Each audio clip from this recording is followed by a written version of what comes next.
Assalamualaikum warahmatullahi wabarakatuh. Ketemu lagi dengan saya Cak Sudi di Timbangan Mandat Rakyat. Debat Capres-Cawapres sesi ketiga, yakni debatnya para capres sudah berlangsung. Ini juga akan menjadi timbangan yang ketiga. Bagaimana kita kembali menimbang. Ini menjadi timbangan untuk ketiga kalinya. Mari kita menimbang apa gagasannya, bagaimana cara gagasan itu disampaikan oleh para capres-capres ini, lalu bagaimana kemudian para capres ini memperdebatkan gagasan-gagasan itu, serta etika-etika dalam proses berdebat kali ini. Nah, inilah yang menjadi nantinya timbangan-timbangan kita, menjadi bagian dari pertimbangan-pertimbangan untuk kemudian menentukan mana sebenarnya capres yang layak untuk diberi mandat memimpin bangsa ini ke depannya. Sahabat Mandat Rakyat, mari kita kembali menimbang dengan menggunakan akal yang sehat, pikiran yang sehat, hati yang jernih. Lalu jangan lupa untuk tetap berdoa kepada Yang Maha Kuasa agar diberi kebersihan jiwa dalam proses nanti menentukan di TPS 14 Februari 2024, agar pilihan kita adalah pilihan yang tepat untuk memberi mandat kepada calon pemimpin bangsa yang benar-benar diharapkan dan benar-benar punya niatan, punya gagasan yang besar untuk membawa bangsa ini maju ke kontestasi dunia, untuk membawa bangsa ini menjadi lebih unggul, untuk membawa bangsa ini ke era keemasan yang jauh lebih baik. Selamat menonton, selamat memikirkan kembali, selamat menimbang. Sampai jumpa di timbangan-timbangan berikutnya. Assalamualaikum warahmatullahi wabarakatuh. Selanjutnya kami akan memperkenalkan para calon presiden pemilu 2024. Kami mulai dari calon presiden nomor urut 1, Bapak Anies Rashid Baswedan.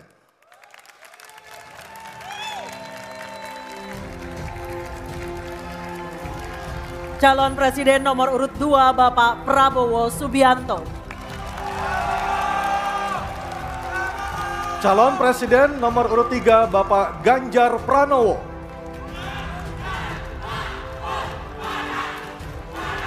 Dan langsung saja, harap tenang, mohon maaf harap tenang.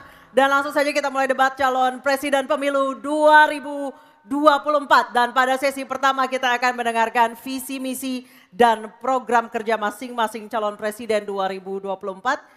Jika pada debat kedua dimulai dari pasangan calon nomor urut 2, maka di debat ketiga kali ini kesempatan pertama akan diberikan kepada calon presiden nomor urut 3, dan para calon presiden bisa menggunakan ada 2 buah mikrofon yang tersedia baik di podium dan juga ada handy mic yang diletakkan di atas podium dan juga ghost neck yang telah tertempel di podium.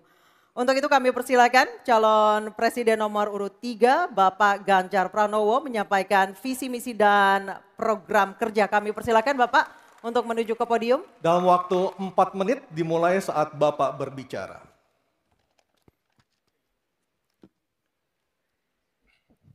Terima kasih. Selamat malam Bapak Ibu sekalian yang hari ini hadir di studio dan tentu saja yang menyaksikan melalui tayangan televisi atau streaming. Kami membaca sekaligus mencatat persoalan luar negeri, pertahanan keamanan, dan tentu saja dari 3 ini kami akan menyampaikan poin per poin. Yang pertama terkait dengan politik luar negeri kita. Politik luar negeri kita adalah alat untuk negosiasi terhadap dunia luar, tapi kepentingan nasional harus nomor 1. Kenapa itu menjadi penting? Karena kita mesti betul-betul bisa melakukan redefinisi terhadap politik luar negeri yang bebas aktif, yang disesuaikan dengan kondisi kekinian. Ini penting karena apa? Karena kita perlu untuk memilih, memilah, dan memprioritaskan yang menjadi kekuatan, keinginan dari bangsa dan negara ini. Rakyat butuh bekerja. rakyat butuh lapangan kerja lebih banyak, investasi harus lebih banyak. Maka kita mesti memperkuat infrastruktur diplomasi kita, duta besar, para diplomat, dan tentu saja inilah yang mesti kita berikan penugasan-penugasan untuk membereskan persoalan-persoalan kepentingan ekonomi nasional dalam konteks kekinian. Dan tentu saja kita tidak pernah lupa, Indonesia selalu setia pada kesepakatan yang pernah diambil. Dekolonisasi yang dilakukan mendorong, meyakinkan kita semua untuk membebaskan seluruh bangsa tanpa boleh mengintervensi satu dengan yang lain. Dan inilah komitmen kita pada kemerdekaan Palestina yang kita dukung terus-menerus. Maka kalaulah kemudian itu kita kerjakan, beberapa problem krisis iklim barangkali akan kita selesaikan dengan membawa pola-pola diplomasi sesuai dengan kekinian yang diperlukan. Atau barangkali kepentingan UMKM yang mesti kita bawa ke dunia internasional seperti praktek yang pernah kami lakukan di Jawa Tengah. Dan itu membuat masyarakat akan merasakan politik luar negeri jauh lebih baik. Pertahanan, sistem pertahanan rakyat semesta mesti kita dorong, kita lapisi dengan pertahanan yang betul-betul berlapis dan kita jadikan benteng pertahanan Nusantara sebagai sebuah satu kesatuan. Dan kita perlu melakukan penataan gelar pasukan karena IKN menjadi pusat gravitasi baru. Dan ini bagian dari antisipasi terhadap tarung global antara Amerika Serikat dan Tiongkok. Untuk itulah pertahanan kita mesti masuk pada wilayah 5.0 dengan teknologi sakti, dengan rudal hipersonik, senjata cyber, sensor kuantum, dan sistem senjata otonom. Dan itu bisa dilakukan kalau anggaran dari Kemenhan itu 1-2% dari PDB. Sehingga MEF kita akan bisa tercapai. Karena ini yang mengerikan di 2024 saya khawatir ini tidak akan tercapai. Untuk keamanan, terorisme, narkoba, pinjaman online, judi online, kekerasan seksual, ini perlu mendapatkan perhatian termasuk TPPU. Maka reformasi kepolisian betul-betul harus mengantisipasi ini dengan penguatan cyber system kita, termasuk pengembangan SDM cyber yang kuat. Polisi yang menjadi pengabdi masyarakat betul-betul akan bisa mengayomi. Seperti kemudian pada saat saya bertemu dengan Ibu Mary Hugeng. Bagaimana Ibu Mary menceritakan bahwa polisi kita mengayomi dengan kesungguhan. Polisi kita hidup dengan sangat sederhana dan mereka punya integritas yang tinggi. Sebagai anak polisi, saya paham betul ini sesuatu yang sulit dan pasti akan bisa kita lakukan.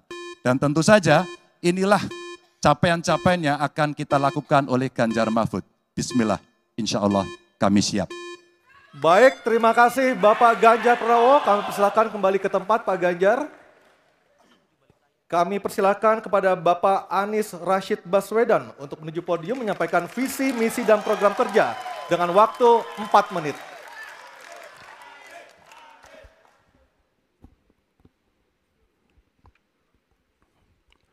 Assalamualaikum warahmatullahi wabarakatuh. Selamat malam dan salam sejahtera untuk semuanya. Bapak Ibu sekalian, saudara-saudara sebangsa setanah air yang saya hormati, yang saya cintai.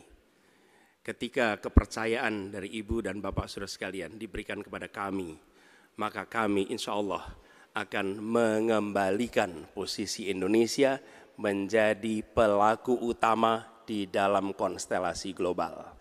Indonesia tidak hadir sebagai penonton, tapi Indonesia hadir sebagai penentu arah perdamaian, kemakmuran bagi seluruh bangsa di level global maupun di level regional. Kami merencanakan bagaimana kekuatan Indonesia, kekuatan kebudayaan, kekuatan kesenian, kekuatan ekonomi ikut mewarnai kancah dunia. Kita ingin film kita, seniman kita, kuliner kita, diplomati kita, para diaspora kita menjadi fenomena dunia, hadir mewarnai kancah internasional. Kita menginginkan dengan cara seperti itu, maka apa yang kita kerjakan di level dunia membuat Indonesia bisa menjadi tuan rumah di negeri sendiri sekaligus tamu mempesona di negeri orang. Dan Presiden menjadi panglima diplomasi Indonesia.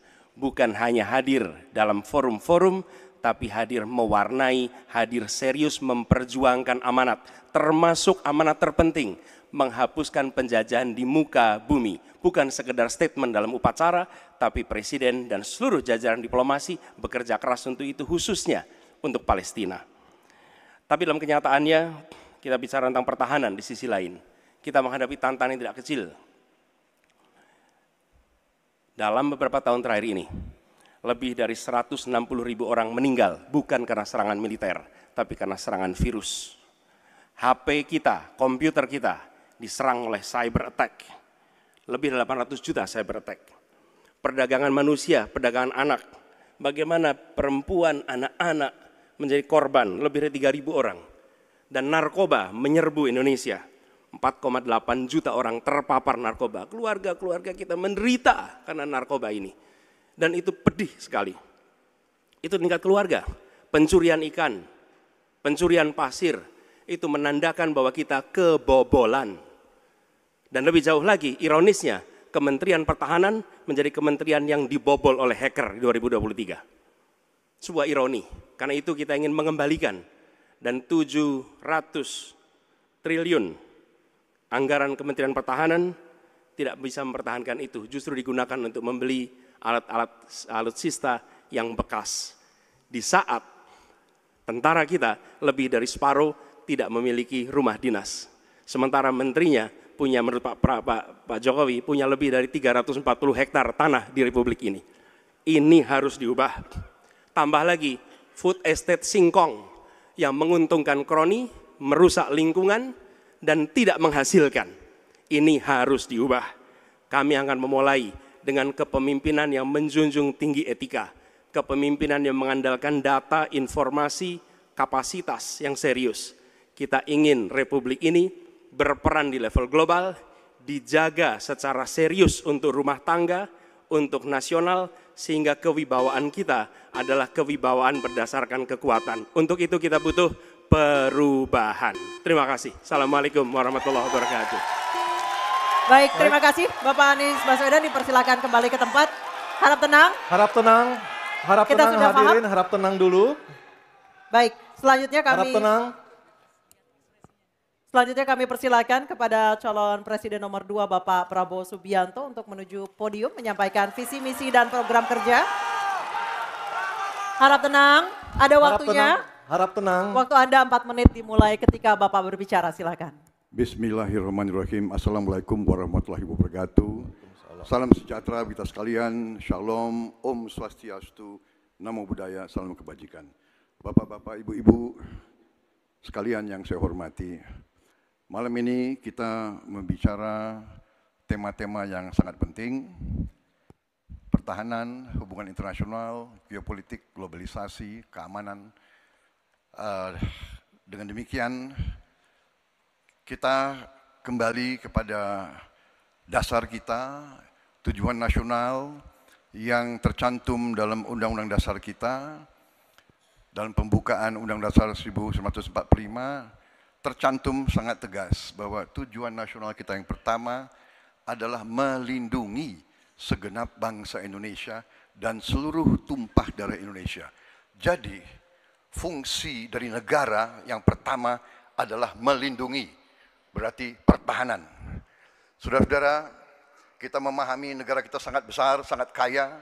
Ratusan tahun negara-negara dari jauh datang ke Nusantara ini untuk intervensi, untuk mengganggu, untuk adu domba, dan untuk mencuri kekayaan kita.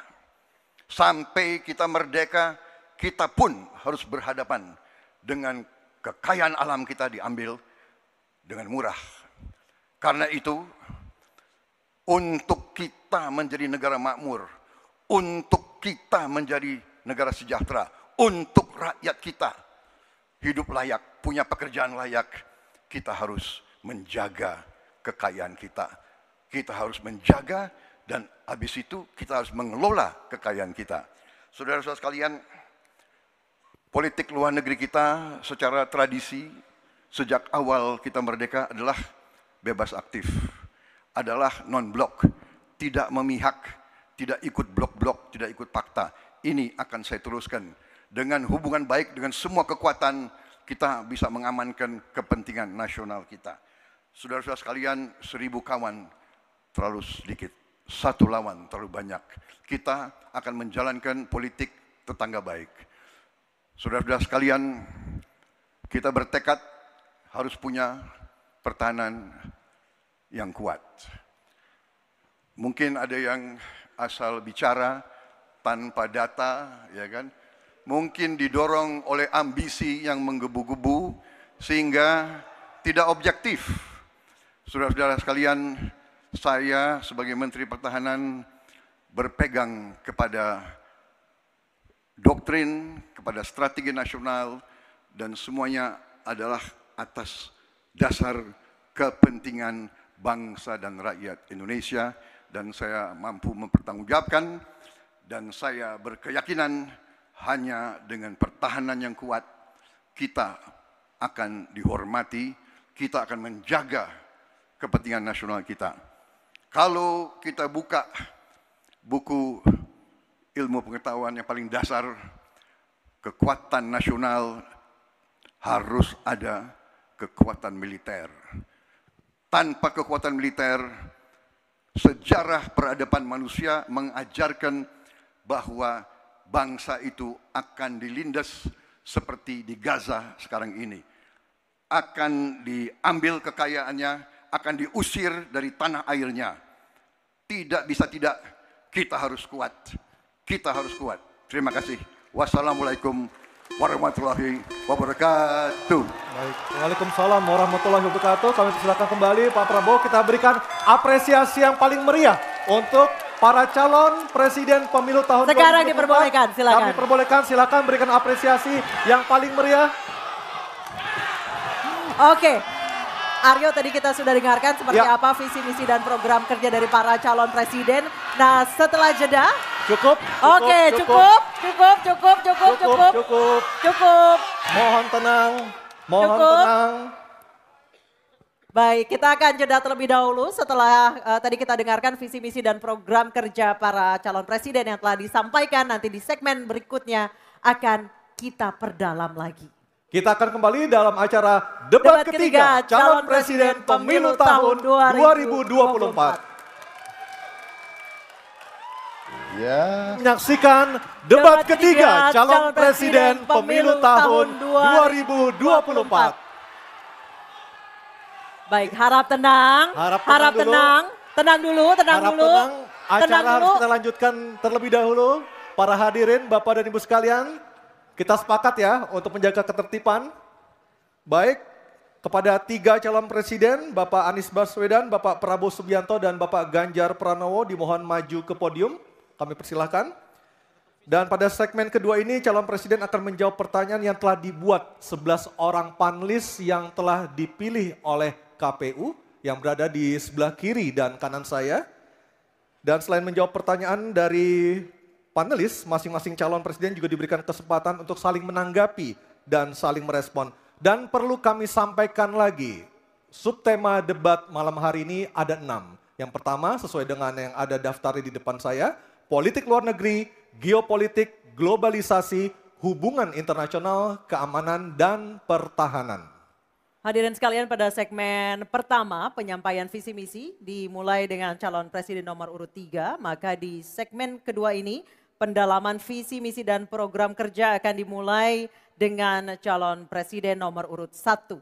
Dan kami persilahkan Profesor Angel Damayanti, salah seorang dari panelis untuk mengambil pertanyaan subtema di dalam fishbowl. Dan nanti diperlihatkan Bu Angel ke moderator dan ke kamera. Pertanyaan apa yang diambil oleh Ibu Angel Damayanti? Pertahanan. Baik. Dan selanjutnya panelis Ibu Kuri Safitri untuk mengambil undian daftar pertanyaan dari fishbowl. Ya, silakan Bu. Ada A, B, atau C. Kita tidak tahu apa yang diambil hurufnya. Huruf C. Oke, baik. Pertahanan huruf C. Baik, saya ambil ini A, B, C. Baik, kita akan buka amplop pertanyaannya. Pertanyaannya masih disegel ya. Bapak Ibu yang di rumah juga bisa melihat pertanyaannya masih disegel. Dan kami ingatkan para calon presiden untuk mendengarkan dengan seksama Bapak-Bapak karena pertanyaan tidak akan kami ulang, hanya akan kami bacakan satu kali. Silakan dibuka Anissa, Baik. lihat apa isi pertanyaannya. Baik, Pertahanan pertanyaan. huruf C ya. Ya, pertanyaan untuk calon presiden nomor urut 1, Bapak Anies Baswedan. Pertahanan negara yang tangguh dapat dicapai dengan memanfaatkan teknologi siber, kecerdasan buatan dan satelit untuk informasi geospasial. Pertanyaannya, apa kebijakan paslon untuk mendapatkan akses teknologi dan pengembangannya guna memperkuat pertahanan Indonesia? Waktu menjawab selama 2 menit Pak Anies, dimulai dari Bapak berbicara, kami persilahkan. Terima kasih. Sebelum saya menjawab pertanyaan itu, saya mengklarifikasi tadi data yang meleset. Maaf Pak Prabowo, angkanya terlalu kecil. Bukan 320 hektar, tapi 340.000 hektar. Saya klarifikasi. Kemudian Itu pun salah. melanjutkan Itu pun salah. atas apa yang Bapak, perlu saya sampaikan. Mas Anies, Pak itu Prabowo, jangan Pak Prabowo, data Pak yang Prabowo, salah. mohon Pak maaf Prabowo, Bapak. mohon maaf, ini mohon Nanti tenang ada dulu kesempatannya, hadirin. baik. Mohon tenang, Harap tenang. mohon tenang, Harap tenang. harap tenang, Baik, kita akan lanjutkan. harap tenang Ya. hadirin. Silakan Bapak. Baik, ini adalah salah satu ancaman non-tradisional yang makin hari makin nyata dirasakan di Indonesia. Kita merasakan keluarga-keluarga kita, HP, komputer, menghadapi tantangan hacking. Karena itulah menurut kami perlu sekali kita membangun satu struktur pertahanan cyber yang serius. Dan ini tidak cukup dengan memberikan tugas pada sekelompok orang. Satu adalah dengan membangun satu sistem yang komprehensif, perencanaan komprehensif yang melibatkan seluruh lembaga termasuk komponen masyarakat. Yang kedua adalah pengadaan teknologi-teknologi terbaru, tapi kuncinya bukan semata-mata pada teknologinya. Kuncinya adalah pada pelibatan semua secara semesta. Yang ketiga, yang tidak kalah penting adalah mekanisme untuk merespon balik apabila terjadi kondisi serangan, sehingga bisa memiliki kecepatan untuk recover, kecepatan untuk kembali dalam sistem ketika terjadi serangan-serangan cyber itu. Jadi menyusun ini, satu adalah melibatkan secara komprehensif, yang kedua menggunakan teknologi terbaru, yang ketiga sistem recovery yang cepat. Terima kasih.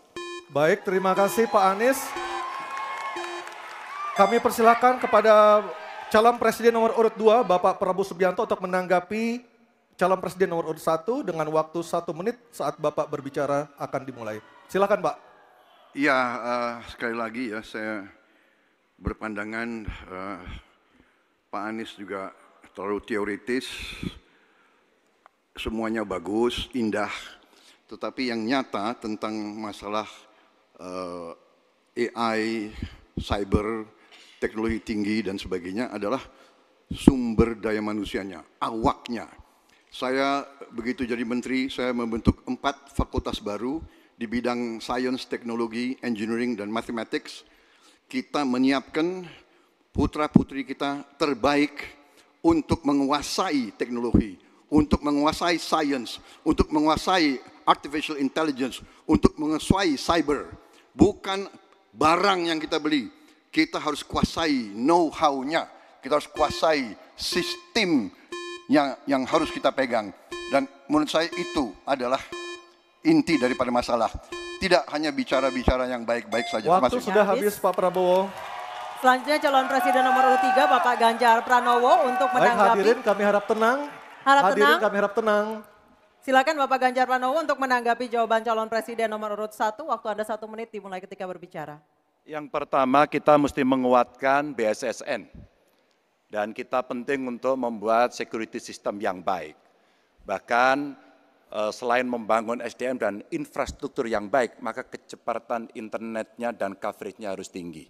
Maka kalau kita kemudian membuat satu sistem infrastruktur yang bagus, jangan dikorupsi. Ini yang kemudian jadi persoalan. Maka tidak pernah selesai. Dan tentu saja LPDP itu punya potensi yang sangat tinggi untuk memberangkatkan orang-orang, anak-anak hebat ke sana. Namun demikian, ketika mereka sudah balik, mereka mesti diberikan ruang untuk bisa bekerja. BRIN bisa kita libatkan. Ya, mereka bisa membuat kolaborasi yang sangat bagus.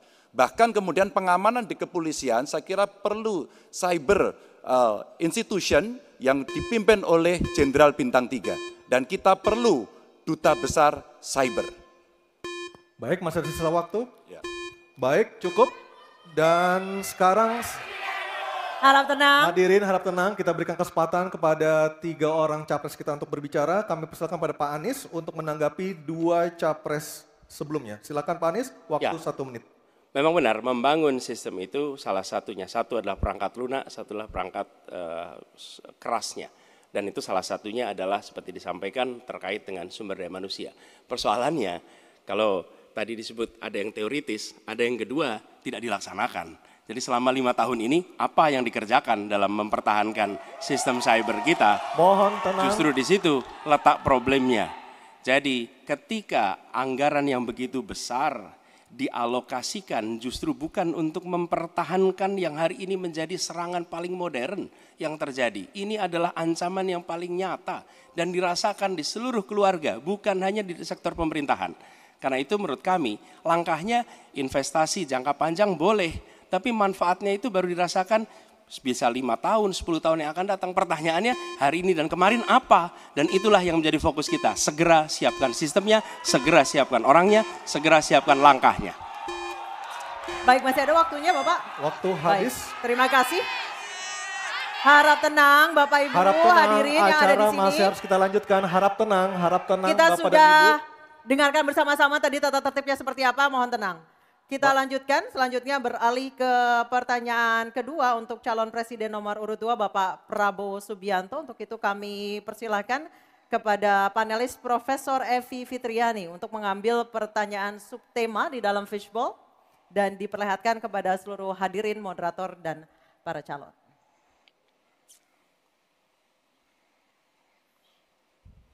Tema apa yang diambil oleh Ibu Evi? Kita lihat bersama-sama. Hubungan internasional. internasional. Baik, saya akan mengundang Ketua Panelis Profesor Hikmahanto Juwana untuk mengambil undian daftar pertanyaan dari fishbowl di sebelah kiri saya. Silakan Profesor Hik. A, B atau C? Subtemanya hubungan internasional. C. Hubungan internasional C.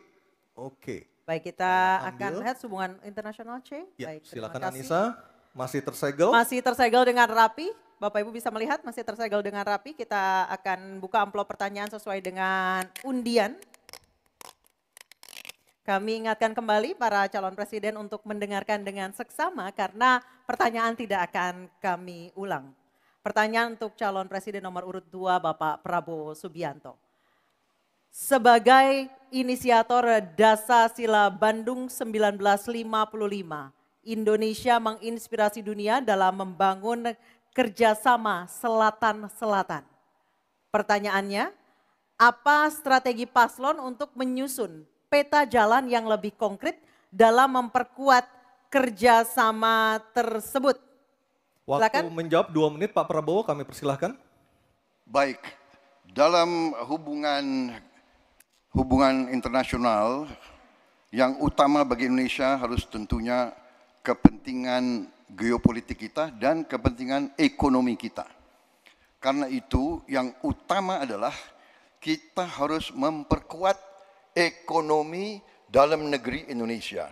Kita harus menjaga kekayaan kita, kita harus mengelola kekayaan kita harus hilirisasi supaya nilai tambah berpuluh-puluh kali naik, kita kumpulkan kekuatan aset-aset dan keuangan kita sejahterakan rakyat kita, baru kita akan disegani, kita akan didengar oleh semua negara, terutama negara-negara selatan.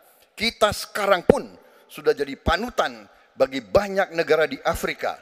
Begitu banyak negara di Afrika sekarang melihat ke kita, datang ke kita, minta belajar dari kita, karena kita dianggap negara selatan yang cukup berhasil.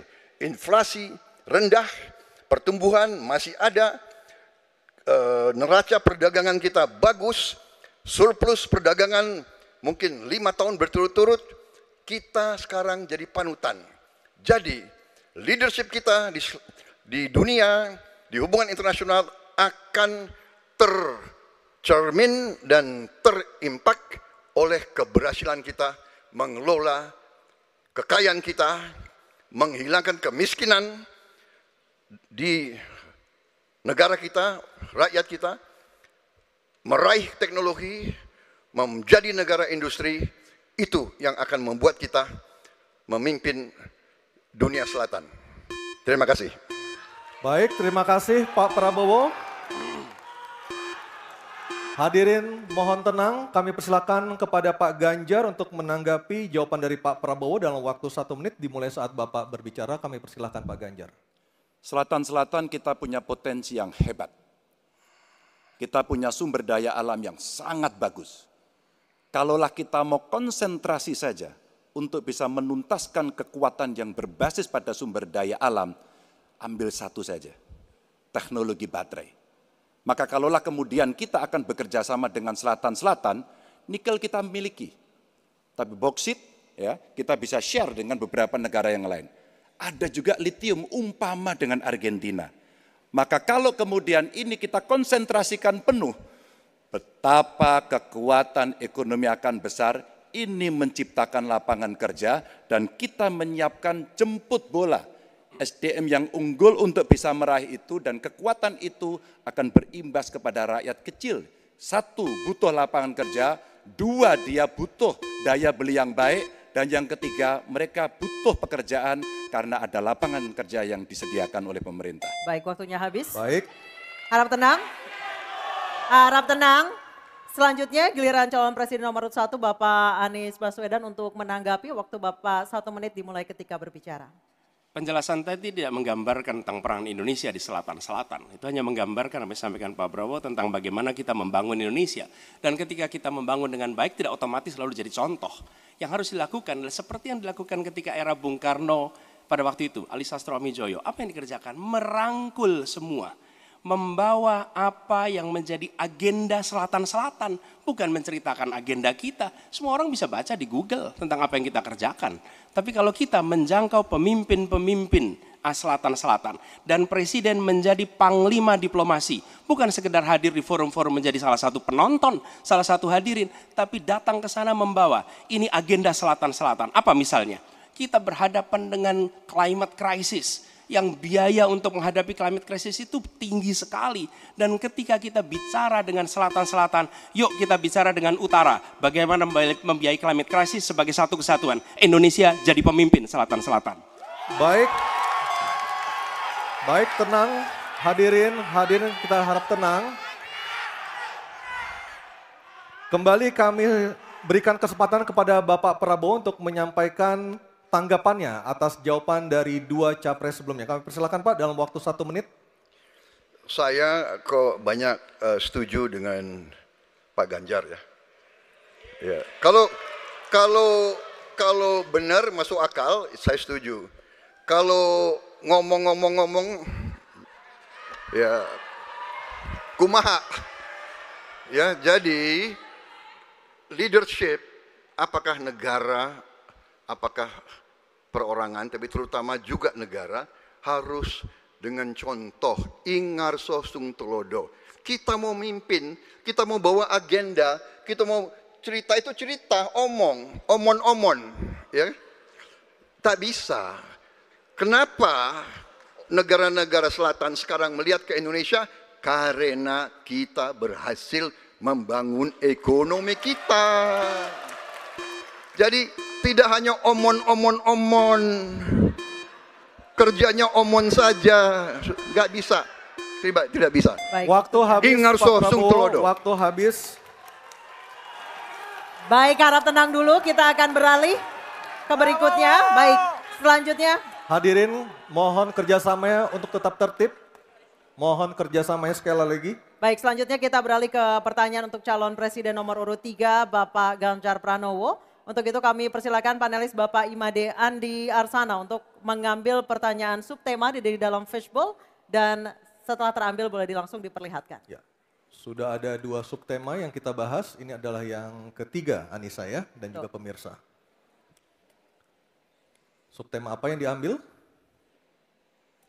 Keamanan. Keamanan. Baik, untuk melengkapinya saya akan mengundang panelis Dr. Ian Montratama untuk mengambil undian daftar pertanyaan dari fishbowl di sebelah kiri saya. Kita akan lihat huruf apa yang diambil oleh Dr. Ian Montratama. Huruf C. Oke, keamanan huruf C, Anissa. Keamanan huruf C. Di Oke. depan, iya. C. Masih tersegel. Masih tersegel. Oke, silakan Aryo. Baik, saya buka keamanan huruf C. Dari suara juga masih tersegel. Masih Miss, ya? tersegel dengan rapi. Baik, ini adalah pertanyaan untuk calon presiden nomor urut 3 Bapak Ganjar Pranowo. Kewenangan institusi di sektor keamanan sangat penting namun masih terjadi tumpang tindih. Pertanyaannya, bagaimana komitmen paslon terhadap penataan institusi pertahanan dan keamanan? Terima kasih. Membereskan yang tumpang tindih. Dan itu harus dimulai dari pemimpin yang punya komitmen untuk membereskan. Siapa dia? Pemimpin tertinggi, Presiden. Maka kalaulah kemudian kita bicara pertahanan yang ada di laut, maka sekian lembaga yang ngurus laut mesti disatukan dalam sebuah wadah Coast Guard. Ketika kita bicara keamanan dan tumpang tindih, maka keamanan wilayahnya ada di kepolisian. Saya mengapresiasi umpama dalam konteks terorisme, 2023 relatif tidak ada. Kita berikan apresiasi itu kepada kepolisian. Ketika kemudian terjadi pada situasi belahan Indonesia yang lain yang membutuhkan, katakan bantuan dari TNI, maka disitulah kemudian on call mereka. Kami butuh bantuan, maka dibantu. Tapi pada sisi yang lain, pembenahan yang tumpang tindih ini, di daerah sebenarnya juga bisa disupport agar keamanan bisa berjalan dengan baik. Siapa mereka pelaksana di daerah? Forkompimda. Kita tidak pernah membiarkan situasi negara diurus oleh pusat saja. Kita mesti mengambil inisiatif karena peran-peran sampai tingkat lokal itu ada. Bahkan tokoh masyarakat, tokoh agama mesti kita lakukan.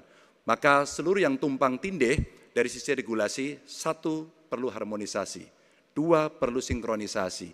Dan pada tingkat tidak ada keputusan, maka pemimpin tertinggi harus berani mengambil keputusan itu.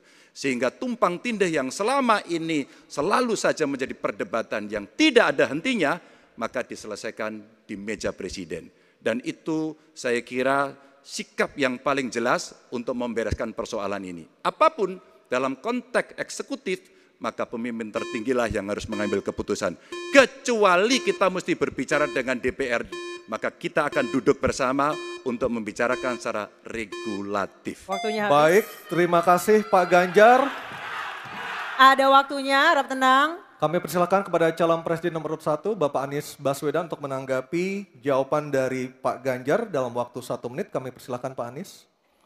Menurut hemat kami harus dirumuskan apa tantangan dan ancaman keamanan Indonesia di tahun-tahun ke depan. Dengan itu dirumuskan, maka kita tahu apa ancamannya. Lalu dari situ kemudian kita lihat bagaimana badan-badan yang selama ini ada diatur untuk merespon atas tantangan itu. Kalau kita hanya menata ulang tanpa memikirkan apa ancaman barunya, maka kita tidak lebih dari sekedar menyelesaikan urusan organisasi. Yang sesungguhnya dibutuhkan adalah bagaimana organisasi itu diatur untuk merespon tantangan. Jadi nomor 1 rumuskan itu.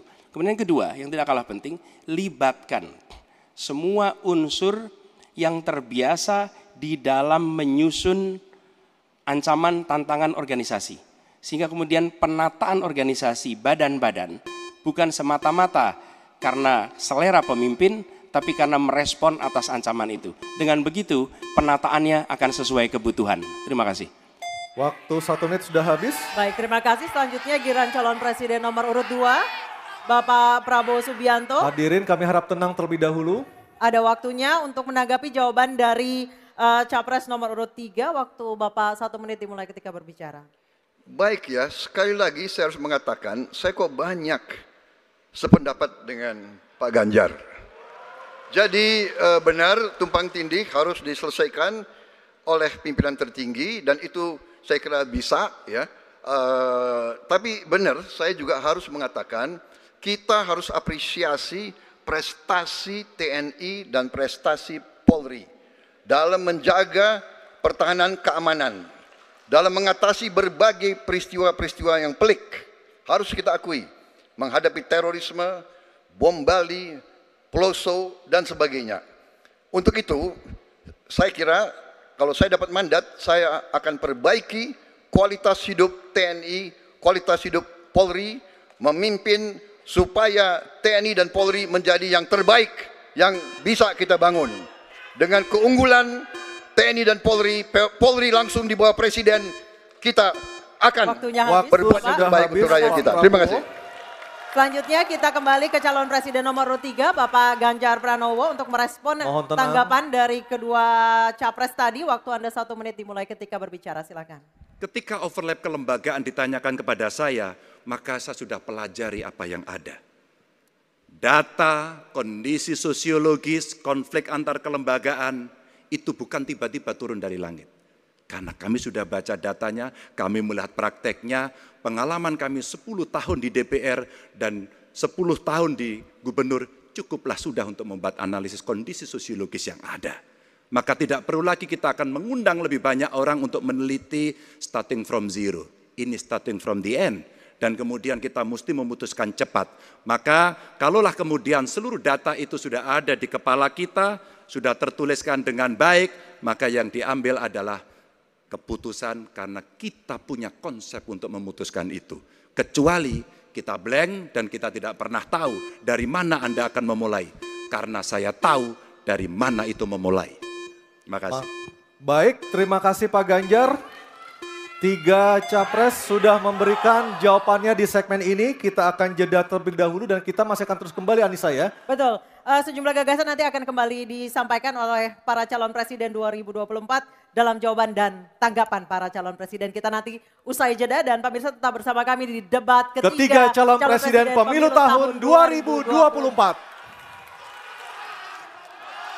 Anda masih menyaksikan debat ketiga calon presiden pemilu tahun 2024 dan kami ingatkan sekali lagi kepada hadirin yang berada di dalam ruangan ini dimohon untuk tenang dan tidak mengganggu maupun mendistract para capres yang sedang menjawab. Dan kita sama-sama menghormati hak berbicara, kesempatan berbicara bagi ketiga calon presiden kita malam hari ini. Setuju ya, sepakat ya?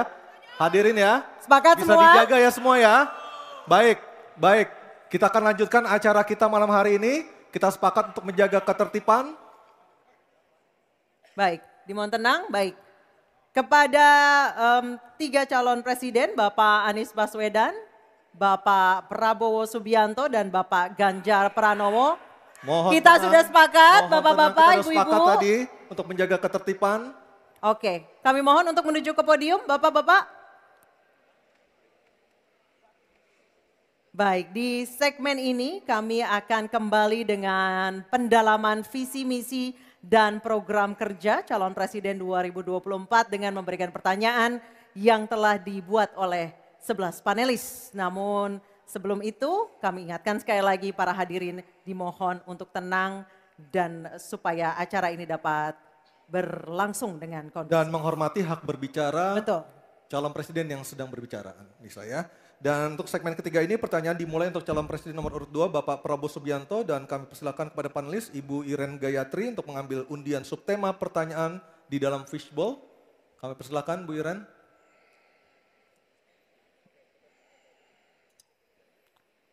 Tersisa 3 subtema lagi untuk segmen ini. Sudah ada keamanan, hubungan internasional dan juga pertahanan. Ya. Diperlihatkan Ibu Iren.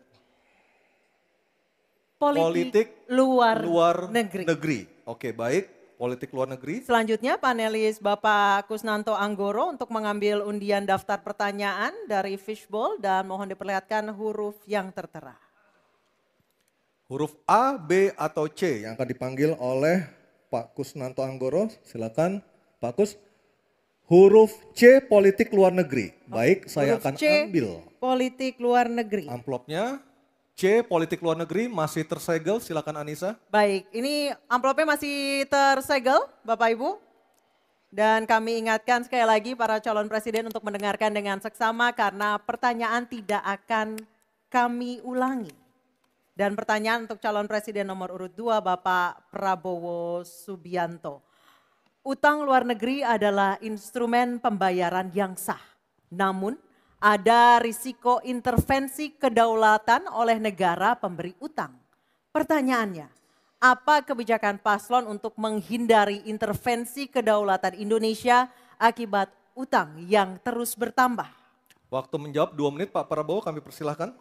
Baik, mengenai utang luar negeri, ternyata Indonesia sekarang hutang luar negeri kita sebagai rasio perbandingan terhadap produk domestik bruto kita salah satu terendah di dunia. Jadi masih kita sekitar berada di sekitar 40%, sedangkan banyak negara jauh di atas kita.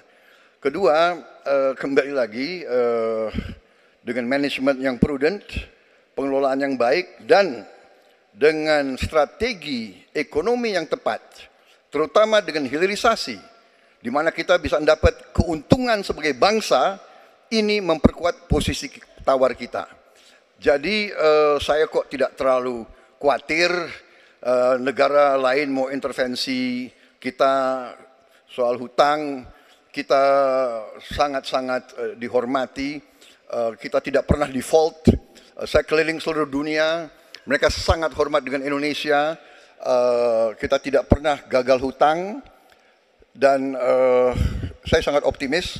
Tapi kembali, kita harus punya kekuatan pertahanan yang kuat supaya tidak bisa diintervensi, tidak bisa digertak, tidak bisa diintimidasi.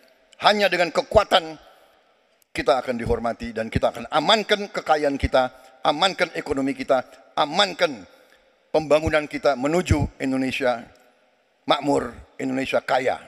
Terima kasih. Masih ada sisa waktu Pak Prabowo? Ya, Mohon tenang. saya tegaskan kembali ya bahwa pelajaran sejarah manusia yang lemah akan selalu ditindas. Kita lihat saja apa yang terjadi di Gaza.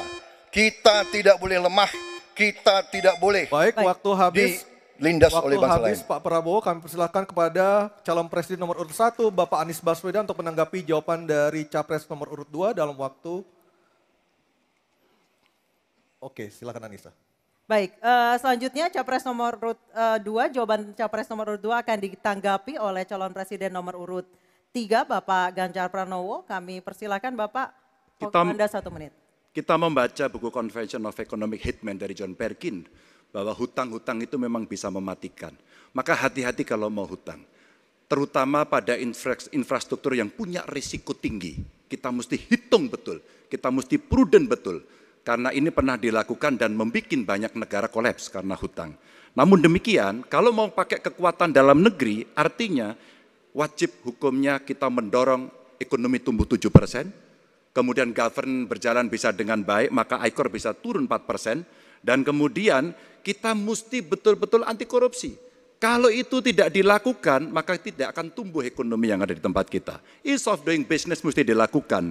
Hanya saja memang kalau kita bicara pada industri pertahanan kita, mesti kita kuatkan industri dalam negeri. Jadi mohon maaf kaitan dengan hutang, no utang, no usang. Sehingga alutsista kita betul-betul kita lakukan transfer of teknologi dari dalam negeri. Waktunya habis. Waktu sudah habis.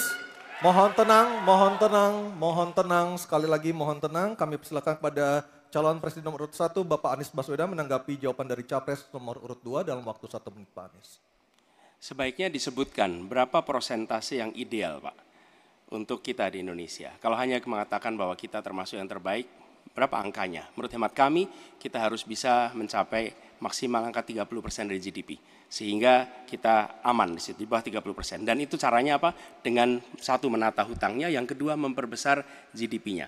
Yang tidak kalah penting adalah melakukan pengembangan skema-skema yang lebih kreatif dalam mencari hutang luar negeri, termasuk pelibatan swasta.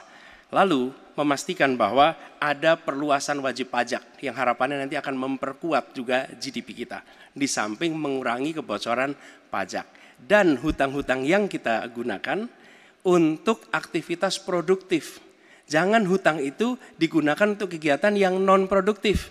Misalnya, hutang dipakai untuk membeli alutsista bekas oleh Kementerian Pertahanan. Itu bukan sesuatu yang tepat. Justru kita harus sebaliknya yang kita kerjakan. Baik. Terima kasih. Harap tenang dulu. Harap tenang dulu. Kita kembali ke calon presiden nomor urut 2, Bapak Prabowo Subianto, untuk merespon tanggapan dari kedua capres. Waktu Bapak 1 menit, silakan. Saya nggak mengerti. Jangan-jangan guru kita, buku kita sama, Pak Ganjar. Kok saya banyak sependapat. Terus aja. Saya akan bilang AA. Saya bukan orang macam-macam. Tapi Pak Anies, saya kira Pak Anies perlu belajar ekonomi lagi, ya kan? Jadi kalau bilang ideal 30%, dasarnya apa? Yang di bawah kita itu Arab Saudi, Rusia, pokoknya negara-negara yang punya sumber alam yang luar biasa. Tetapi 40% ya salah satu terendah sekarang. Jadi kalau kita mau bangun industri, tadi saya setuju sebagian dari yang Bapak sampaikan. Oh iya, kenapa? Yang penting utang itu produktif. Itu saya setuju. Tapi kita bisa sampai 50%, tidak ada masalah. Kita tidak pernah default. Kita tidak pernah default. Kita dihormati di dunia. Baik. Terima kasih. Baik, terima kasih.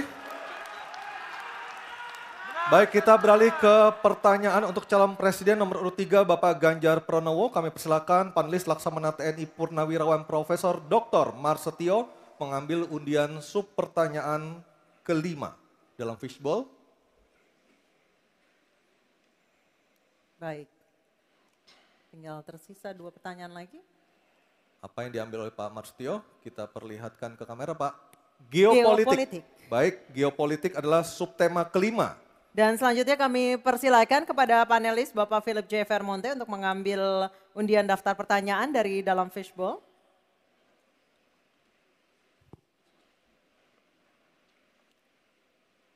Huruf A. Geopolitik huruf A. Geopolitik Saya huruf ambil A. Baik. amplopnya, masih tersegel, silakan Anissa. Baik, kita akan buka amplop yang tersegel ini. Subtema kelima yang harus dijawab adalah tentang geopolitik. Dan kami ingatkan kembali kepada calon presiden untuk mendengarkan dengan seksama karena pertanyaan tidak akan kami ulang. Dan pertanyaan untuk Bapak Ganjar Pranowo adalah konflik Laut Cina Selatan belum selesai dan Code of Conduct belum disepakati. Bahkan menjadi arena persaingan hegemoni Amerika Serikat dan Tiongkok. Pertanyaannya, apa inisiatif baru yang ditawarkan paslon agar Indonesia berkontribusi dalam mengelola konflik Laut Cina Selatan? Waktu menjawab 2 menit Pak Ganjar, kami persilahkan. Indonesia bukan claimant. Jadi sebenarnya kita punya banyak langkah untuk bisa kita lakukan. Yang pertama adalah kita evaluasi perjalanan selama ini bagaimana di Laut Cina Selatan tidak pernah selesai. Sudah dengan DOC, sudah dengan COC, 20 tahun lebih tidak pernah selesai. Maka usulan kami sangat jelas dan clear. Apa itu? Kesepakatan sementara. Kenapa kesepakatan sementara ini mesti kita dorong dan kita inisiatif agar kita bisa mencegah sesuatu yang tidak kita inginkan. Kita tahu persis, modernisasi peralatan di Tiongkok akan selesai di tahun 2027. Apa artinya? Kalau kita bicara One China Policy, maka seluruh dunia pasti akan mengakui bagaimana peran itu. Yang kedua, ketika kemudian peran itu menjadi kuat, maka bukan tidak mungkin cerita-cerita potensi terjadinya konflik dengan negara lain akan muncul. Mungkin perangnya tidak sampai ke Indonesia. Tapi pada sisi lain, kita bisa kena dampak. Yang berikutnya, bagaimana patroli bisa kita perkuat juga di wilayah Laut Cina Selatan. Maka kita butuh tanker-tanker terapung yang bisa dipakai untuk tentara-tentara TNI Angkatan Laut kita untuk bisa berpatroli. Sehingga logistiknya menjadi sangat murah. Tidak lagi kembali ke titik awal atau mereka bilang kami hanya pergi. Kalau kembali kami tidak bisa lagi. Karena logistik kami habis. Maka inilah titik-titik penting yang mesti kita dorong dan kita akan bisa membawa posisi inisiatif ini untuk membuat, tadi yang saya sampaikan adalah kesepakatan sementara untuk menghindari potensi-potensi yang lainnya lebih tinggi. Kita akan meredam dengan cara itu. Terima kasih. Baik, terima kasih Pak Ganjar. Selanjutnya kami persilahkan. Mohon tenang. Harap tenang. Mohon tenang Bapak dan Kita Ibu sudah sekalian. sepakat di awal Bapak Ibu. Kami persilakan calon presiden nomor urut 1 Bapak Anies Baswedan untuk menanggapi jawaban dari capres nomor urut 3. Waktu Bapak 1 menit dimulai ketika berbicara. Jawaban Pak Ganjar tidak ada satu kata pun menyebut kata ASEAN. Padahal kata kuncinya di dalam menyelesaikan persoalan ini adalah ASEAN. Dan Indonesia negara terbesar di ASEAN, pendiri ASEAN. Indonesia harus kembali menjadi pemimpin ASEAN yang dominan. Bukan sekedar hadirin dalam summit-summit ASEAN. Kita menjangkau semua dan negara-negara ASEAN yang sekarang ini menjadi pintu masuk bagi kekuatan Tiongkok misalnya di Laut Cina Selatan. Apakah itu Laos, apakah itu Myanmar sekarang, itu akan menjadi bagian dari kesepakatan ASEAN terhadap wilayah Laut Cina Selatan. Bila di ASEAN kita membangun kesepakatan, bagaimana kita menata, bagaimana menghadapi kekuatan luar ASEAN. Karena kekuatan luar ASEAN yang datang di sini, maka kita menghadapinya sebagai satu regional. Bukan sekedar Indonesia berhadapan dengan negara lain, tapi satu region. Dan Indonesia memimpin ASEAN. Itu kata kuncinya menurut saya. Terima kasih. Baik, terima kasih Pak Anies. Mohon tenang Bapak dan Ibu sekalian. Mohon tenang. Kita lanjutkan Pak Prabowo untuk menanggapi jawaban dari capres nomor urut 3. Waktu Bapak 1 menit dimulai dari Bapak berbicara. Jadi keadaan Laut Cina Selatan menggarisbawahi bahwa kita perlu kekuatan pertahanan yang kuat. Kita perlu platform untuk patroli, kita perlu satelit, kita perlu banyak sekali. Dan untuk itu pertahanan harus kita bangun. Dan tadi ya sekali lagi Pak Anies ngomong-ngomong barang bekas karena Pak Anies rupanya tidak mengerti masalah pertahanan. Ya, tidak. Saya bersedia Pak Anies mengundang Pak Anies di tempat yang Pak Anies suka, kita diskusi. Saya akan bawa data. Saya akan bawa data yang sebenar-benarnya. Ya. Jadi barang-barang bekas itu menurut saya menyesatkan rakyat. Itu Pak tidak pantas seorang profesor ngomong-ngomong begitu. Ya. Karena dalam pertahanan hampir 50% alat-alat dimanapun adalah bekas, tapi usianya masih muda. Baik, Jadi waktunya habis Pak Prabowo. Ya, terima kasih. Baik, selanjutnya kita harap tenang, kita sudah sepakat di awal. Kita kembali ke calon presiden nomor urut 3 Bapak Ganjar Pranowo untuk merespon tanggapan dari kedua capres. Waktu Bapak 1 menit silakan. Terima kasih Mas Anies, saya tidak memberikan catatan ASEAN. Saya tahu persis pengambilan keputusan di ASEAN itu rumitnya minta ampun. Karena harus dengan konsensus. Maka kenapa banyak persoalan tidak selesai. Disitulah ketika kemudian amanah yang diberikan kepada saya, revitalisasi ASEAN. Agar kemudian pengambilan keputusannya tidak bulat. Sehingga kalau kita berbicara Laut Cina Selatan kemudian menggerakkan ASEAN, oke itu betul.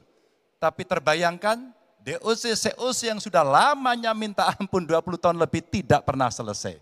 Maka pengambilan keputusannya, proses pengambilan keputusan di ASEAN itulah yang mesti juga kita review sehingga akan bisa lebih cepat. Yang berikutnya, saya sepakat alutsista angkatan laut yang ada di sekitar sana harus menjadi prioritas. Dan begitu saya jadi presiden, kita tunjukkan kedaulatan kita, gas yang ada di Natuna Utara harus dieksploitasi oleh kita sendiri untuk menunjukkan power kita pada Waktu dunia. sudah habis Pak Ganjar, terima kasih. Oke. Mohon tenang, masih ada satu sub pertanyaan lagi yang harus dijawab oleh ketiganya pada sesi ini, pada segmen ini. Kami beralih ke pertanyaan untuk calon presiden nomor urut 1, Bapak Anies Baswedan, dan kami persilakan kepada Profesor Dr. Widya Setiabudi Sumadinata untuk mengambil undian pertanyaan subtema. Silakan Pak Widya. Ini adalah yang terakhir. Yang ke-6. Yang diambil oleh Pak Widya, subtemanya adalah globalisasi. Baik, globalisasi subtemanya. Baik, selanjutnya kami kembali persilakan panelis Ibu Kuri Maharani Savitri untuk mengambil undian daftar pertanyaan dari dalam fishbowl dan memperlihatkannya kepada moderator dan juga kepada hadirin serta kepada para capres. C.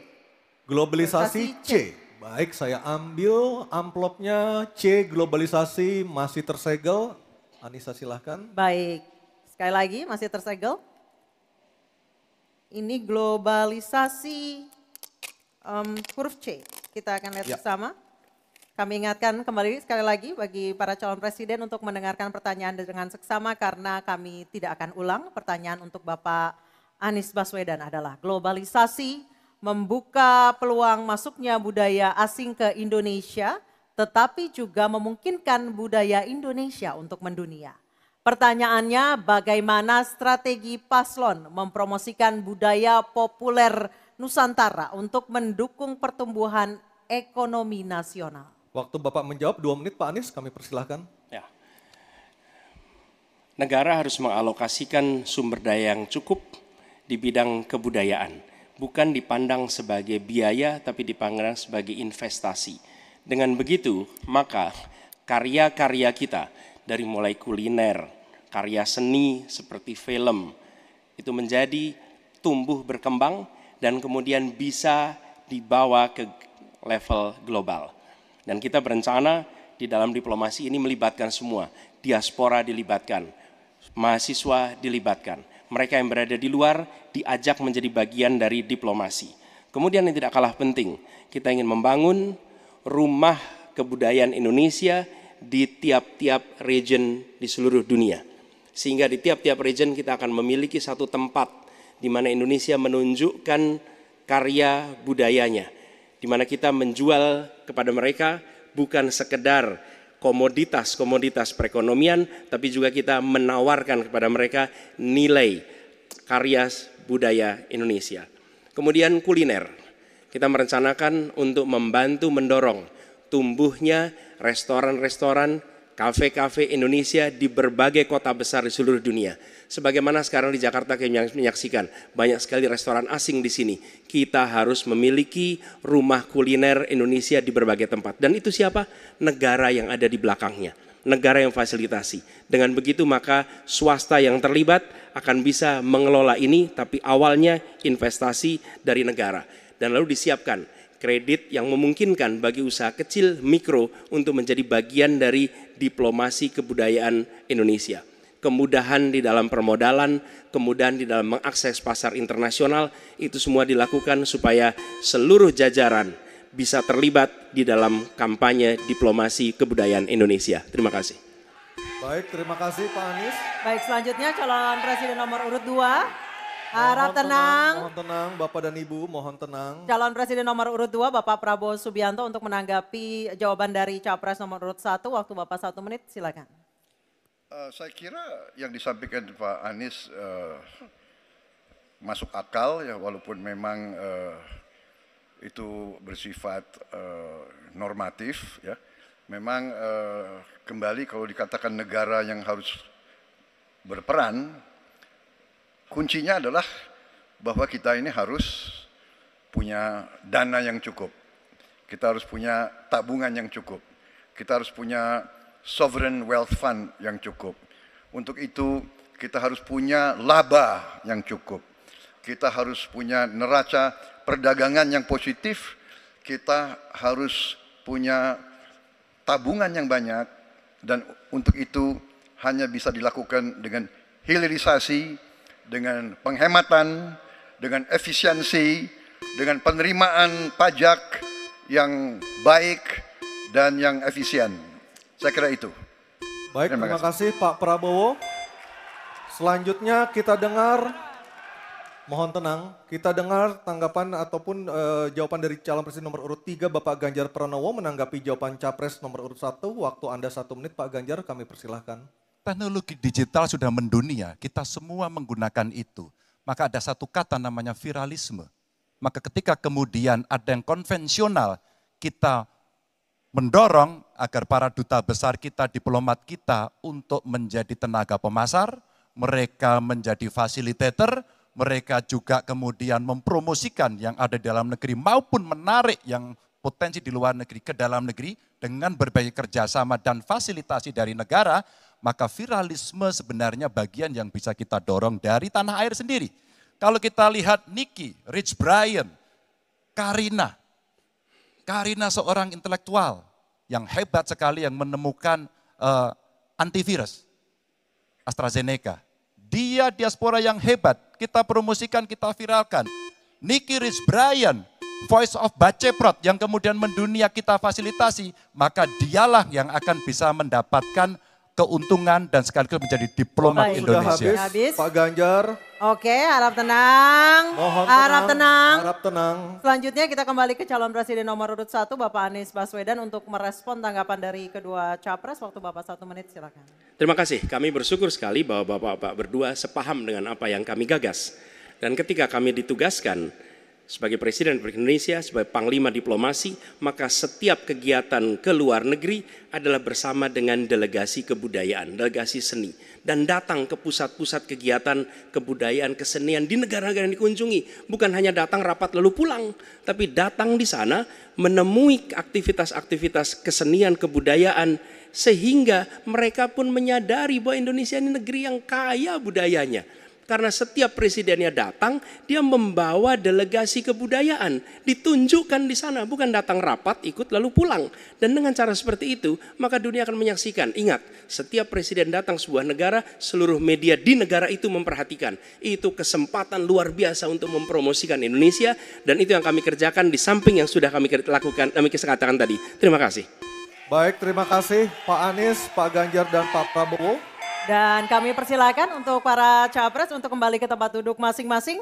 Dan kita akan jeda sejenak dan debat ketiga calon presiden pemilu tahun 2024 masih akan terus kembali. Kali ini bukan mau jawab pertanyaan dari panelis, tetapi Betul. pertanyaan dari antar calon presiden. Akan ada bertanya dan menjawab dari para calon presiden.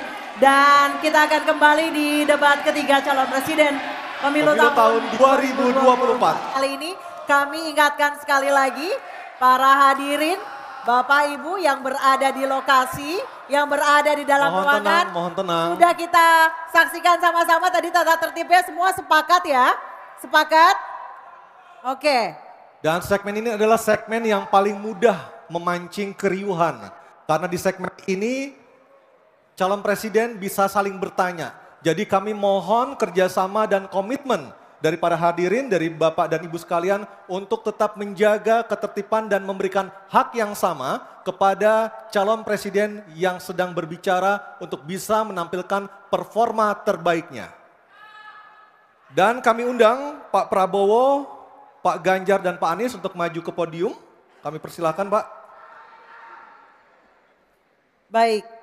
Jawaban pertanyaan akan ditanggapi oleh capres penanya dan selanjutnya akan direspon kembali oleh calon presiden yang menjawab. Sebelumnya kepada para calon presiden 2024 mohon diingat untuk melakukan tanya jawab sesuai tema debat pada malam hari ini, yakni pertahanan, keamanan, hubungan internasional, globalisasi, geopolitik, dan politik luar negeri. Dan jika menggunakan singkatan atau terminologi, maka wajib untuk memberikan penjelasan dari pertanyaan yang dimaksud. Sepakat ya? Baik, kita sepakat. Mohon tenang.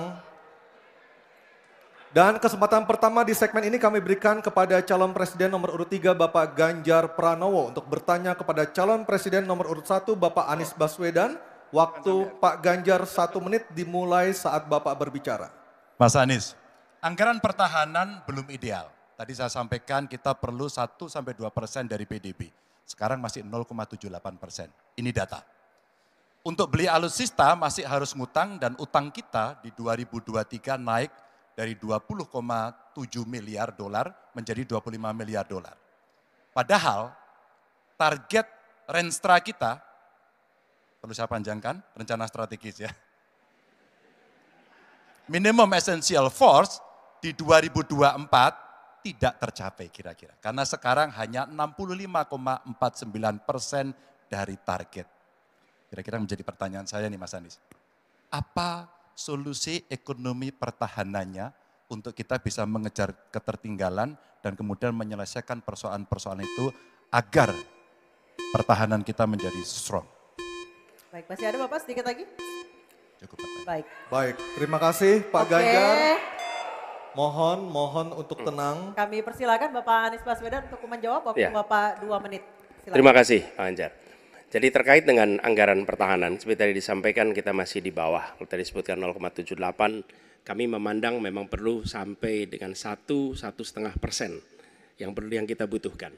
Dan untuk itu maka kita harus memperbesar GDP kita, memperbesar APBN kita. Karena itulah pertumbuhan ekonomi menjadi penting. Dengan pertumbuhan ekonomi yang merata dan berkualitas, harapannya maka kita memiliki masukan negara yang cukup. Kemudian yang kedua, tadi terkait dengan hutang. Hutang-hutang yang digunakan untuk aktivitas produktif yang meningkatkan kesejahteraan, menumbuhkan perekonomian. Itu juga salah satu cara untuk memperbesar APBN kita dengan adanya pendapatan ini. Yang ketiga adalah bagaimana pajak kita diperluas basisnya, ditingkatkan efektivitasnya. Lagi-lagi untuk meningkatkan pendapatan. Namun yang tidak kalah penting adalah memastikan bahwa praktek-praktek koruptif yang membuat anggaran terserap tidak secara optimal itu ditiadakan. Dengan begitu, maka porsi yang kita miliki untuk sektor pertahanan akan bisa kita alokasikan. Tanpa kita memiliki anggaran yang cukup, maka alokasi di sini menjadi berat. Dan bila kita melakukan pembelanjaan, maka kami membayangkan justru menggunakan kekuatan sendiri. Kalaupun ada dalam bentuk hutang, maka itu satu paket dengan belanja senjatanya, belanja alutsistanya, sehingga itu menjadi satu kesatuan. Dan meniadakan praktek-praktek middleman di dalam penyelenggaraan alutsista. Seperti peraturan perundangan yang mengharuskan itu G2G atau langsung dengan korporasi yang membuatnya. Jadi kami melihat dengan cara seperti itu, meningkatkan alokasi itu satu hal, mengefisienkan itu hal berikutnya yang harus kita kerjakan. Terima kasih. Baik, waktu sudah habis. Pak Ganjar, kami persilakan untuk menanggapi Harap tenang. pernyataan dari calon presiden nomor urut 1. Waktunya 1 menit, Pak Ganjar, kami persilakan. Ya, ternyata jawaban saya dapat bonus. Sebenarnya saya ingin membahas yang soal pertahanan dan alutsistanya, tapi oke. Saya kira terima kasih atas jawabannya. Saya ingin menyatakan dengan jelas, maka pertumbuhan ekonomi 7% wajib. Alokasi 1–2% PDB menurut saya menjadi keharusan agar kuat. Dan belanja alutsista kita ini harus jadi investasi pertahanan kita. Tanknya dibuat di Pindad, helinya di PT DI, fregatnya ada di PT PAL, sibernya ada di PT LEN. Maka kalau kemudian itu bisa kita optimalkan betul-betul, rasa-rasanya apa yang ingin kita capai dari minimum essential forces-nya akan tercapai. Kalau kita lihat di 2024 yang rasa-rasanya agak berat bisa dicapai, maka saya khawatir makin mundur, tidak ajak dalam perencanaan, ini menyulitkan. Dan kita perlu garda samudra untuk mengawal Indonesia dan pertahanan sakti 5.0. Waktu habis, terima kasih Pak Ganjar. Kami persilakan, oke, tenang. Kami persilakan Bapak Anies untuk menanggapi tanggapan dari Pak Ganjar, waktu Anda 1 menit. Silakan. Ya, pemanfaatan atas sumber daya lokal itu penting, perlu kita teruskan. Dan kita perlu memanfaatkan juga, memastikan bahwa tenaga-tenaga dalam negeri untuk bidang pertahanan itu diinvestasikan secara serius. Pembahasan mengenai investasi sumber daya manusia ini kunci. Kita perlu mengirimkan lebih banyak lagi generasi baru untuk ilmu-ilmu alutsista, sehingga ke depannya penyelenggaraan alutsista domestik bisa berkembang. Itu satu hal dalam jangka panjang. Nah, karena itu saya sepahaman tentang pentingnya dalam negeri. Tapi tidak kalah penting ketika kita berbicara tentang memastikan bahwa belanja alutsista itu bersih, tidak melibatkan korporasi-korporasi yang punya masalah dengan korupsi. Dengan begitu maka bukan saja anggarannya efisien, tapi tidak bocor di dalam belanja alutsista. Baik, terima kasih Pak Anies, waktunya sudah habis. Mohon tenang Bapak dan Ibu sekalian, baru saja kita lihat nomor urut 3 dan 1 saling berhadapan dengan tanya jawab dan memberi tanggapan. Dan selanjutnya kami berikan kesempatan kepada calon presiden nomor urut 1 Bapak Anies Baswedan akan bertanya kepada calon presiden nomor urut 2 Bapak Prabowo Subianto. Untuk itu kami persilakan Pak Anies untuk bertanya, waktunya 1 menit dimulai dari Bapak berbicara. Terima kasih. Semakin tinggi jenjang kepemimpinan, semakin luas cakupannya, semakin kompleks organisasinya, maka pemimpin makin mengandalkan pada nilai. Bukan lagi teknis-teknis, tapi makin mengandalkan pada nilai. Itu yang membedakan antara kepemimpinan yang kompleks dengan yang sederhana. Nah, pertanyaan yang ingin saya sampaikan kepada Bapak adalah apa hubungan antara standar etika seorang pemimpin negara dengan kemampuannya dalam menjaga pertahanan, keamanan, dan kedaulatan negara. Terima kasih. Baik, waktu masih ada Pak Anies. Sudah cukup. Cukup? Baik, kami persilakan kepada calon presiden nomor urut 2, Bapak Prabowo Subianto untuk menjawab pertanyaan dari Bapak Anies. Waktu Bapak 2 menit dimulai ketika berbicara, silakan. Saya sependapat bahwa semakin tinggi, semakin kompleks, memang kepemimpinan itu butuh nilai. Nilai-nilai yang sangat fundamental. Pertama, nilai adalah cinta tanah air.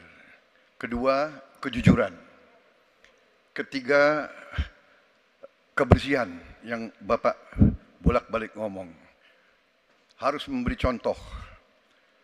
Tidak boleh korupsi dengan bentuk apapun. Jadi saya sependapat harus ada kepemimpinan berdasarkan nilai. Ya. Jadi hubungan dengan etik, benar. Ya, kita harus beretik dengan benar. Ya, jujur. Apa yang kita katakan itu ya yang ada di hati kita. Jangan lain di mulut, lain di hati. Dan harus cinta tanah air. Pertahanan ini sakral bagi kita. Ini menyangkut keselamatan kita. Jangan karena ambisi pribadi kita menghasut dan menyesatkan rakyat. Itu etik yang tertinggi. Saudara Profesor Anies Baswedan. Itu etik yang tertinggi. Kebersihan jiwa. Kejujuran. Kesetiaan kepada rakyat. Sekali lagi, jangan karena ambisi pribadi kita menyesatkan rakyat, kita menghasut rakyat, kita membahayakan pertahanan keamanan rakyat. Kasihan prajurit-prajurit yang sedang berjuang untuk menjaga kita.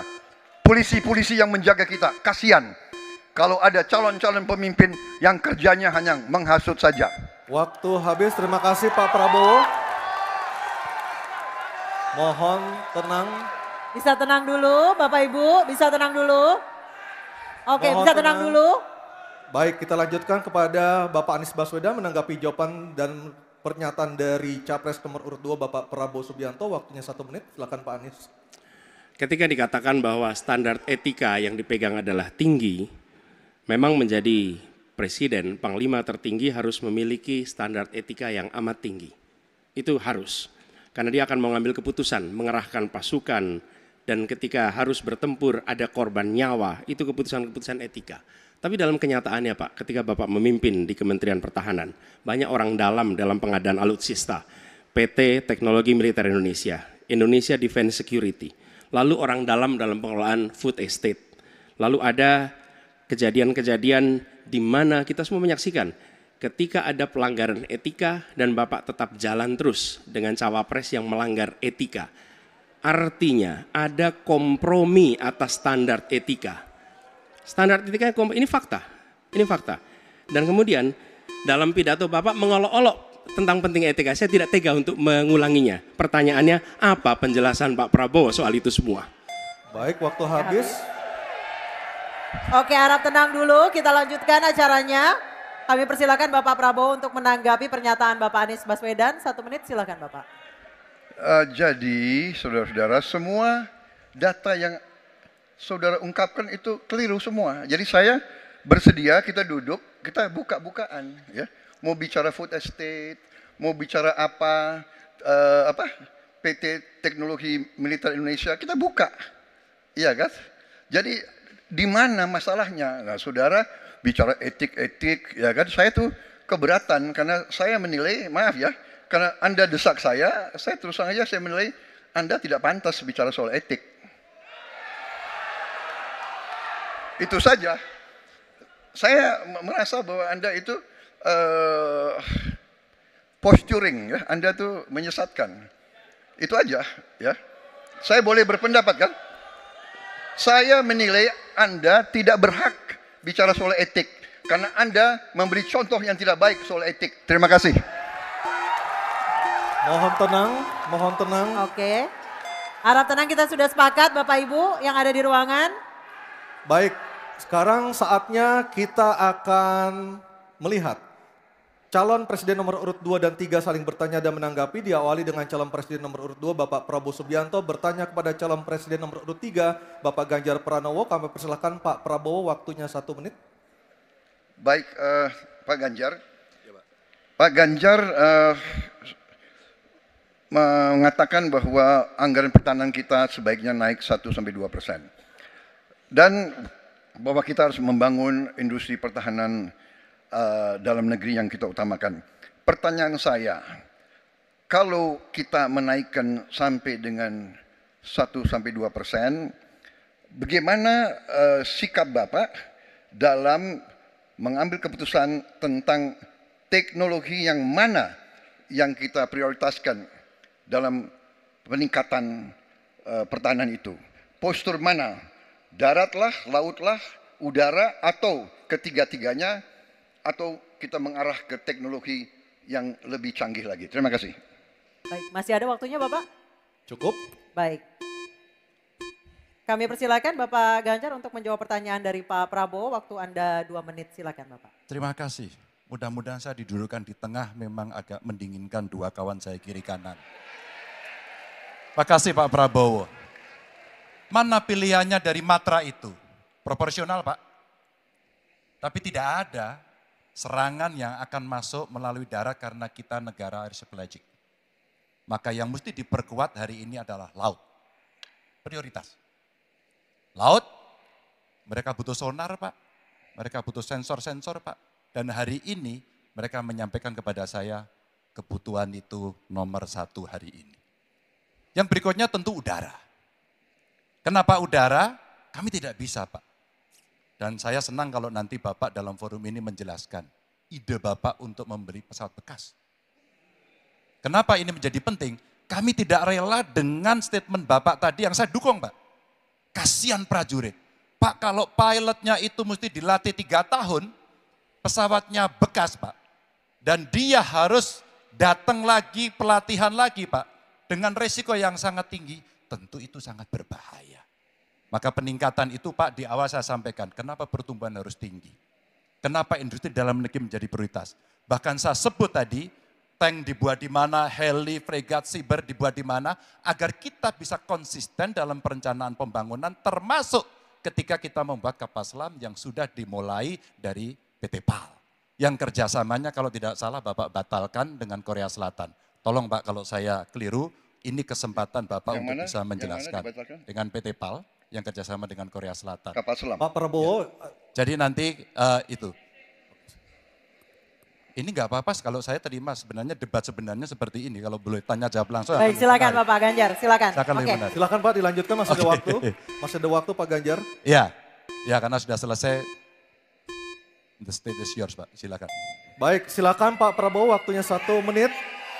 Baik, terima kasih Pak Ganjar. Kesempatan saya bisa menjawab. Jadi, alat perang itu usianya kurang lebih 25-30 tahun. Pesawat terbang, kapal perang, dan sebagainya. Jadi, bukan soal bekas dan tidak bekas, tapi usia pakai. Ya. Kemudahan, jadi pesawat, umpamanya pesawat Mirage 2005, yang ada di Qatar, yang rencananya kita ingin akuisisi, itu usia pakainya masih 15 tahun Pak. Dan teknologi ini mengarah kepada yang lebih canggih. Kita menunjukkan yang canggih, yang terbaru. Tapi kalau kita beli baru, datangnya Pak, baru 3 tahun, dan operasionalnya itu baru 7 tahun Pak. Nah sementara 3-7 tahun ini, kita perlu deterrent, kita perlu kemampuan. Itu maksudnya latar belakang. Jadi saya kira itu yang bisa saya jelaskan, tapi waktu yang singkat Baik, waktunya Tidak cukup. habis, Baik, Bapak. waktu sudah habis. Saya kembali ke Capres nomor urut 3. Tenang dulu. Bapak Ganjar untuk menanggapi tanggapan dari Pak Prabowo. Silakan Bapak 1 menit. Ya, awalnya saya percaya sekali bahwa Bapak akan memahami ini. Tapi hari ini saya menjadi meragukan. Karena saya bertanya kepada pilot, saya bertanya kepada Angkatan Laut pada persoalan ini. Perencanaan pembangunan yang top down membuat seluruh matra hanya menerima saja. Kenapa ini saya sampaikan, Pak? Maka kalau kita bicara katakan bukan soal cerita bekasnya, buat kami tidak. Karena Yuwono Sudarsono pernah menolak itu dan apa yang Bapak rencanakan hari ini ditunda. Apa artinya? Saya kira perencanaannya terlalu gegabah pada soal itu. Dan keseriusan itu tidak dimunculkan sama sekali pada pengelolaan industri pertahanan dalam negeri. Di mana PT PAL kemudian hari ini sudah mendapatkan hutang dan kemudian dia tidak bisa melaksanakan apapun pada soal itu. Maka ini menjadi catatan, tapi saya berterima kasih karena Pak Prabowo menjelaskan itu. Dan mudah-mudahan masyarakat menjadi jelas posisinya. Baik, waktunya. Baik, terima kasih Pak Ganjar, Pak Prabowo dan Pak Anies. Kita berikan aplaus yang meriah untuk ketiga calon presiden kita. Bapak dan Ibu sekalian. Baik para hadirin dan juga pemirsa, kita akan jeda dulu. Selanjutnya akan sama seperti segmen ini akan ada tanya jawab antar capres dan kami persilakan untuk para calon presiden kembali duduk. Jangan kemana-mana, tetap di debat Ketiga calon presiden pemilu tahun 2024. Dari Istora Senayan Jakarta, debat ketiga calon presiden pemilu tahun 2024. Dan kami ingatkan sekali lagi kepada para hadirin yang berada di dalam Istora Senayan untuk bisa menghormati ketika para calon presidennya sedang berbicara dan kita memberikan waktu yang sama. Jadi kami mohon ketenangan Anda yang berada di Istora Senayan Jakarta. Dan kepada tiga calon presiden, Bapak Anies Baswedan, Bapak Prabowo Subianto, dan Bapak Ganjar Pranowo, dimohon untuk menuju ke podium. Kita akan lanjutkan Bapak segmen tanya jawab. Dan kami ingatkan lagi ada 6 subtema malam hari ini, pertahanan, keamanan, hubungan internasional, globalisasi, geopolitik, dan politik luar negeri. Jadi sudah kita kunci ya, Betul. Anissa ya. Hanya ada 6 subtema yang kita bahas malam hari ini dan juga jika menggunakan terminologi atau istilah maka harus dijelaskan. Dan selanjutnya kami persilakan calon presiden nomor urut 1 Bapak Anies Baswedan untuk bertanya kepada calon presiden nomor urut 3 Bapak Ganjar Pranowo. Waktu Bapak 1 menit, kami persilakan Pak Anies. Terima kasih Pak Ganjar. Pertanyaan ini terkait dengan kinerja Kementerian Pertahanan.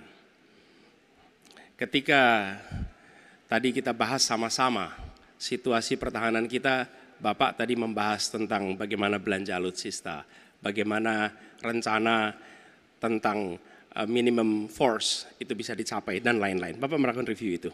Nah, di sisi lain Bapak juga waktu itu pernah memberikan penilaian atas kinerja penegakan hukum di Indonesia. Bapak beri skor 5 atas kinerja hukum di Indonesia.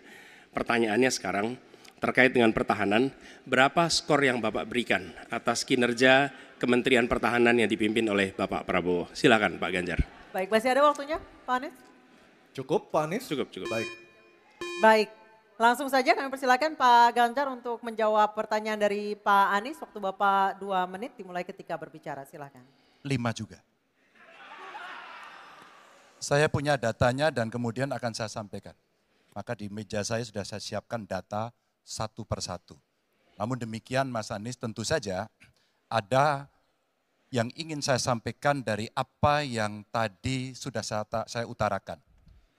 Ketika kemudian kita ingin membangun sistem pertahanan kita, maka dalam perencanaan kita tidak boleh gonta-ganti. Kita mesti ajak, mesti konsisten. Kedua, kita mesti mendengarkan betul-betul dari seluruh matra. Maka seluruh proses perencanaannya harus bottom up. Sehingga saya ketemu dengan seseorang berpangkat cukup tinggi, Pak, kalau Bapak kasih persenjataan kepada saya yang tidak saya butuhkan, sudah saya siapkan museum untuk saya taruh di sana. Situasi seperti ini tentu tidak mengenakan. Tapi ini harus kita buka apapun kondisinya untuk perbaikan bangsa. Kritik, otokritik itu menyehatkan. Tidak ada kok rasa dengki di hati saya. Yang ada adalah bagaimana rasa cinta tanah air ini mesti kita wujudkan. Agar kemudian kita betul-betul bisa menjadi negara kuat di banyak area dan kita berbicara di dunia internasional disegani. Bung Karno pernah menyampaikan itu. Daulat politik itu wajib. Berdikari dalam bidang ekonomi mesti dituju. Dan kita punya kepribadian dalam kebudayaan. Sekarang daulat ekonomi pertahanan kita mesti kita tunjukkan. Maka ketika banyak perusahaan-perusahaan waktu itu yang sangat strategis dibikin, itu mimpi sejak dari lama pendiri bangsa agar kita menjadi negara kuat. Dan itulah yang sebenarnya kita-kita yang harus meneruskan itu. Begitu Mas Anies. Ya, makasih Pak Ganjar. Cukup Pak Ganjar, baik Pak Anies. Silakan menanggapi jawaban dari Pak Ganjar, waktu 1 menit Pak Anies, silakan. Jadi TNI, tentara kita, polisi kita, semua bekerja luar biasa di lapangan. Kita harus berikan rasa hormat dan terima kasih. Karena mereka mengerjakan hal-hal yang sulit, hal-hal yang berat. Tapi sisi kebijakan menurut saya lebih parah. Kenapa? Di era Pak SBY, kenaikan gaji terjadi 9 kali. Selama era ini hanya bernaik gaji 3 kali dan akan naik nanti tahun depan. Karena menjelang pemilu mungkin naik gajinya. Tapi di sisi lain, kesejahteraannya tidak dipikirkan dengan serius. Tukin hanya 80%. Lihat Kementerian Keuangan, lihat Kementerian PUPR. Menteri-menterinya mengusahakan peningkatan tukin di mereka. Lalu kita lihat tadi alutsista yang bekas, yang itu resikonya adalah keselamatan dari TNI kita. Mereka bekerja keras menjaga setiap jengkal tanah Republik ini. Tetapi mereka tidak didukung dengan policy. Karena itu menurut saya skornya justru di bawah 5 Mas Ganjar. Kalau 5 itu ketinggian Pak Ganjar. Terima kasih Pak Ganjar. Baik, waktu habis Pak Anies. Pak Ganjar silakan jawab pertanyaan dari Pak Anies. Waktu Bapak 1 menit. Silakan Pak Ganjar. Mas Anies gak usah takut. Disebut aja angkanya berapa gitu loh. Kayak saya gitu loh. Jangan di bawah 5, sebut aja berapa. 11 Mas, dari 100. Oke. Ini sedikit ngajari kendel Mas Anies biar berani. Apa yang kemudian saya lakukan dari jawaban saya untuk membela para TNI kita? Saya bersama mereka. Saya mendengarkan, saya berkeliling Indonesia, saya mampir bertemu di rumah-rumah mereka, di asrama-asrama mereka. Maka kami tidak mau kalau kemudian mereka, mohon maaf, bertempur dan mati sia-sia. Saya tidak rela. Maka itulah yang saya bela. Maka perencanaan bottom up itu betul-betul sebuah perencanaan yang mereka inginkan. Mereka harapkan dan mereka bisa menggunakan dengan sangat efektif. Termasuk pada soal kesejahteraan tadi yang disampaikan. Dan saya sepakat pada soal itu. Baik, terima kasih Pak Ganjar. Mohon tenang, mohon tertib Bapak dan Ibu sekalian. Kita akan lanjutkan, kami persilahkan kepada Capres nomor 2 Pak Prabowo untuk bertanya kepada Capres nomor 1 Bapak Anies Baswedan. Waktunya 1 menit Pak Prabowo, kami persilahkan. Saya cukup kaget karena beberapa hari yang lalu calon wakil presiden Bapak menyampaikan bahwa negara kita tidak dalam keadaan perang sehingga untuk apa kita harus beli alat-alat perang. Tapi hari ini Bapak mengatakan Bapak setuju dengan kenaikan anggaran 1-2%. Jadi itu saya minta ketegasan. Yang kedua, ya sekali lagi data-data yang Bapak pegang adalah keliru dan juga Pak Ganjar tadi juga banyak kelirunya. Saya sangat transparan dan semua partai yang mengusung Bapak, Profesor Anies, mendukung APBN, berarti mendukung program saya. Termasuk PDIP di Komisi 1. Waktu habis Baik, Pak waktu Prabowo. habis. Baik, Pak Anies silakan untuk menjawab pertanyaan Pak Prabowo, waktu Anda 2 menit. Silakan. Ya, jadi kita butuh pertahanan yang sesuai dengan ancaman nyata yang ada di depan kita. Ancaman ini dirasakan oleh siapa? Dirasakan bukan saja di dalam batas-batas teritorial, tapi juga di keluarga. Bagaimana ancaman atas penipuan online, bagaimana ancaman atas peretasan, bagaimana ancaman atas judi online, bagaimana ancaman-ancaman terorisme. Itu semua membutuhkan perhatian. Jadi bukan memutuskan untuk belanja alutsista berdasarkan selera dan berdasarkan preferensi masa lalu, tapi justru harus mencerminkan kebutuhan masa depan. Inilah yang menurut kami penting. Ya, anggarannya perlu kita tingkatkan, tapi jangan keliru. Ancamannya juga mengalami pergeseran. Jadi itulah sebabnya mengapa kita melihat perlunya ada strategi yang baik. Supaya apa? Supaya kekuatan yang kita miliki mereka bisa bekerja dengan optimal, tidak sia-sia. Lalu Pak Prabowo yang saya hormati, ini bukan soal pribadi, ini soal negara, ini soal policy. Penjelasannya ya di tempat ini, bukan di ruang-ruang tertutup yang tidak diketahui oleh publik. Justru kalau Bapak ketahui datanya salah, tunjukkan di tempat ini sehingga publik bisa mengetahui, bukan dalam pertemuan-pertemuan lain yang tidak jelas dari mana kita bisa menilai akurasinya. Jadi menurut hemat kami, bila ada di antara kami yang faktanya keliru, Bapak tunjukkan. Tapi kalau Bapak tidak menunjukkan, berarti memang faktanya benar. Itulah kenyataan yang ada di lapangan. Dan ini juga yang selalu kami gunakan. Kami gunakan fakta-fakta itu. Itulah sebabnya Pak, kami melihat penting sekali untuk kita tenang, dingin, jangan emosional dalam menghadapi persoalan-persoalan kenegaraan, dalam menghadapi persoalan-persoalan pertahanan. Demikian jawaban kami. Terima kasih. Baik, terima kasih Pak Anies. Oke, tenang dulu. Tenang dulu. Mohon tenang Bapak dan Ibu, mohon tenang supaya kita bisa mendapatkan intisari dari jawaban maupun pertanyaan dari ketiga capres kita ini. Dan kami persilakan Pak Prabowo untuk menanggapi Pak Anies dalam waktu 1 menit Pak. Kami persilakan Pak Prabowo. Pak Anies. Saya tidak bicara tertutup, saya bicara di Dewan Perwakilan Rakyat Komisi 1, di mana semua partai yang mengusung Bapak hadir dan menyetujui yang saya ajukan. Jadi dan juga sekarang waktunya nggak ada, jadi saya mengundang kita bicara terbuka. Terbuka, silakan. Tapi saya ingatkan, Bapak cinta atau tidak dengan negara ini? Masa kita mau buka semua kekurangan kita, semua masalah kita buka di depan umum? Apakah itu pantas? Di negara yang baik, di negara maju, masalah rahasia ada, Profesor. Jadi bohong, saya tidak minta tertutup.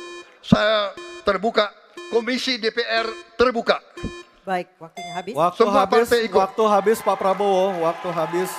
Kami persilakan Pak. Mohon tenang. Tenang Hadirin, dulu, mohon tenang dulu kita lanjutkan. Supaya pemirsa di rumah juga bisa mendapatkan intisari dari acara kita malam hari ini. Mohon tenang. Silakan Pak Anies untuk memberikan tanggapan atas pernyataan Pak Prabowo. Waktu Bapak 1 menit. Tidak ada yang perlu dirahasiakan. Bapak Presiden menyampaikan, Bapak punya lahan lebih dari 340.000 hektar, sementara TNI kita, prajurit kita, selebih dari separuh tidak punya rumah dinas. Itu fakta, tidak perlu dibicarakan secara tertutup. Itu kekurangan yang harus kita perbaiki. Dan ketika tadi Bapak mengatakan, Bapak akan meningkatkan kesejahteraan. Pak, Bapak ini sudah Menhan selama 4 tahun, hampir 5 tahun. Bukan calon Menhan, jadi harusnya menunjukkan inilah yang sudah saya kerjakan. Bukan mengatakan apa yang akan dilakukan. Nah saya menyampaikan, bila saya ditugasi maka kenaikan gaji dilakukan tiap tahun. Maka perumahan prajurit TNI dipastikan dibangun. Sehingga mereka tidak perlu ngekos, tidak perlu mereka sewa. Dan mereka bisa tenang. Mereka diminta mempertahankan setiap jengkal, tapi kita tidak memberikan tempat tinggal bagi mereka berdinas. Itu tidak benar, itu harus dikoreksi. Baik, waktu habis. Terima kasih Pak Anies. Mohon tenang Bapak dan Ibu, mohon tenang. Tenang dulu yuk supaya kita bisa lanjutkan acaranya. Mohon tenang dulu. Mohon tenang menjaga ketertiban, kita berikan hak yang sama kepada 3 capres kita, mohon tenang. Dan kita akan memasuki sesi tanya jawab yang terakhir, yakni calon presiden nomor urut 3 Pak Ganjar Pranowo dan calon presiden nomor urut 2 Bapak Prabowo Subianto untuk saling tanya jawab dan menanggapi. Dan kami silakan Pak Ganjar untuk bertanya kepada Pak Prabowo, waktu Anda 1 menit, silakan Pak Ganjar. Terima kasih. Pak Prabowo, saya senang sekali Bapak memantik saya, data saya tidak benar. Silakan bantah data saya hari ini Pak. Dan saya izinkan kalau ada staf mau bantu silakan berdiri di sebelahnya. Izinkan. Pak, Global Peace Index kita menurut sumber Institute for Economic and Peace kita turun, Pak. Kalau mau di-close up boleh. Silakan. Saya bawakan ini dari rumah. Mari kita bicara data yang benar. Global Militarization Index kita sumbernya Bonn International Center for Conflict Studies turun. Semua skornya ada. Kapabilitas militer kita, ini dari Law Institute Asia Power Index, turun. Proporsi anggaran pertahanan kita sumbernya IISS Military Balance Plus, turun. Pak Prabowo, saya mau bertanya kepada Bapak, termasuk kemudian capaian MEF kita hanya 65,49% dari target 79%. Mengapa terjadi penurunan dan apa solusinya? Waktu habis. Pak Prabowo silakan untuk menjawab pertanyaan dari Pak Ganjar, waktu Bapak 2 menit silakan. Jadi Pak Ganjar, saya sudah buat rencana, tetapi yang menentukan termasuk Menteri Keuangan. Dan masalah yang kita hadapi, tolong ya, saya memang sudah jadi Menteri Pertahanan 4 tahun, tetapi kita diganggu oleh COVID 2 tahun, di mana terjadi refocusing. Jadi banyak yang kita ajukan tidak disetujui oleh Menteri Keuangan. Jadi sebagai seorang menteri, sebagai seorang team player, saya harus loyal. Jadi ya saya tidak banyak bicara di depan umum. Ya. Tapi data-data yang Bapak ungkapkan masalah pesawat bekas, ya, saya ingatkan Bung Karno waktu menghadapi Irian Barat, seluruh alatnya bekas. Pak Ganjar, Bung Karno, seluruh pesawat terbang, kapal selam, cruiser, destroyer, semuanya bekas. Ya. Jadi kita juga masih pakai banyak sampai sekarang pesawat bekas. Jadi banyak data Bapak, mungkin niat Bapak baik, tapi mungkin tim Bapak, staf Bapak itu keliru memberi masukan. Ya. Jadi dalam alat perang, saya katakan, bukan baru dan bekas, tapi usianya. Usianya, kalau pesawat flying hours. Ya. Dan tentunya kita pasti mau yang terbaik untuk prajurit kita. Ya, tapi kita harus loyal kepada yang lebih besar. COVID, ada krisis Ukraina, pangan naik, BBM naik. Waktu habis Pak Prabowo, terima kasih. Kami persilakan Pak Ganjar untuk menanggapi jawaban dari Pak Prabowo. Waktu Anda 1 menit, mohon tenang. Maaf, kali ini Bapak tidak menjawab sama sekali pertanyaan saya, Pak.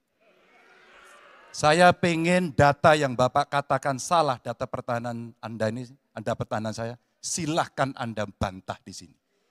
Bapak tidak mampu membantah dan Bapak menjelaskan pesawat bekas. Saya tidak pernah berbicara pesawat bekas dalam pertanyaan saya. Minimal saya bertanya, tadi kalau Bapak, maaf, mendengarkan terakhir, capaian MEF kita hanya 65,49% dari target 79%, dan ini mengkhawatirkan karena akhir tahun ini sudah harus selesai. Bapak juga tidak menjawab. Jadi artinya sebenarnya apa yang Bapak jawab dari seluruh pengelolaan pertahanan yang ada di Indonesia ini?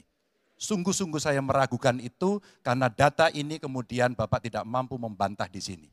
Bahkan saya sudah memberikan ruang terbuka, kalau ada staf yang bisa membantu silakan berdiri di sini. Staf saya, oh Anda mau bilang angkanya silakan naik ke sini. Akan saya tunjukkan kalau Anda mau membantu. Terima kasih. Baik, terima kasih Pak Ganjar. Oke, tenang dulu. Tenang dulu. Kami persilakan Pak Prabowo untuk tanggapan dari pernyataan Pak Ganjar. Waktu Bapak 1 menit, silakan. Ya, jadi begini, yang Bapak ungkapkan itu saya bisa bantah, waktunya tidak cukup. Saya siap berjumpa dengan Bapak, mari kita bahas satu persatu akan saya buktikan. Saya butuh hari ini, Pak. Nggak bisa, saya tidak dikasih waktu. Jadi Anda tidak fair. Anda minta saya kasih penjelasan yang begitu rumit, tapi waktu saya terbatas. Jadi saya transparan, saudara. Dan yang saya katakan, kalau kita bicara MEF itu mulai dari berapa periode yang lalu. Ya, kalau kita mau buka-bukaan, Menteri Pertahanan sebelum saya, apakah tidak juga berpengaruh? Juga Menteri Keuangan yang banyak tidak menyetujui disbursement. Jadi mari kita diskusi dengan baik sebagai negarawan dan tidak mencari-cari hal-hal yang keliru. Waktu habis Pak Prabowo, terima kasih. Kita berikan apresiasi untuk ketiga calon presiden kita. Baik hadirin dan pemirsa, kita akan jeda terlebih dahulu dan tentunya akan kembali dengan segmen para calon presiden ini akan menyampaikan pernyataan penutup dari debat ketiga calon presiden tahun 2024.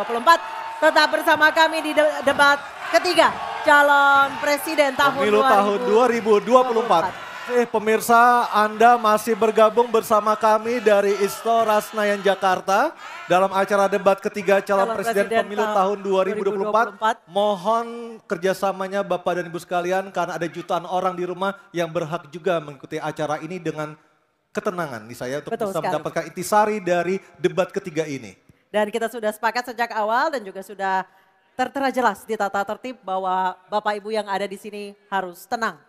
Kepada ketiga calon presiden Bapak Anies Baswedan, Bapak Prabowo Subianto, Bapak Ganjar Pranowo, kami mohon untuk maju ke podium.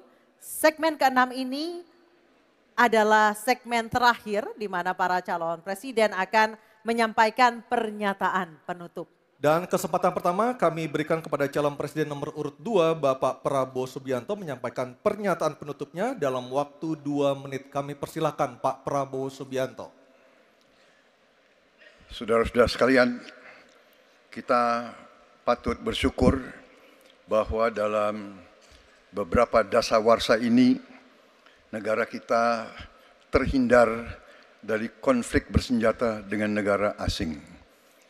Ini berkat kepemimpinan dan kenegarawanan pemimpin-pemimpin kita.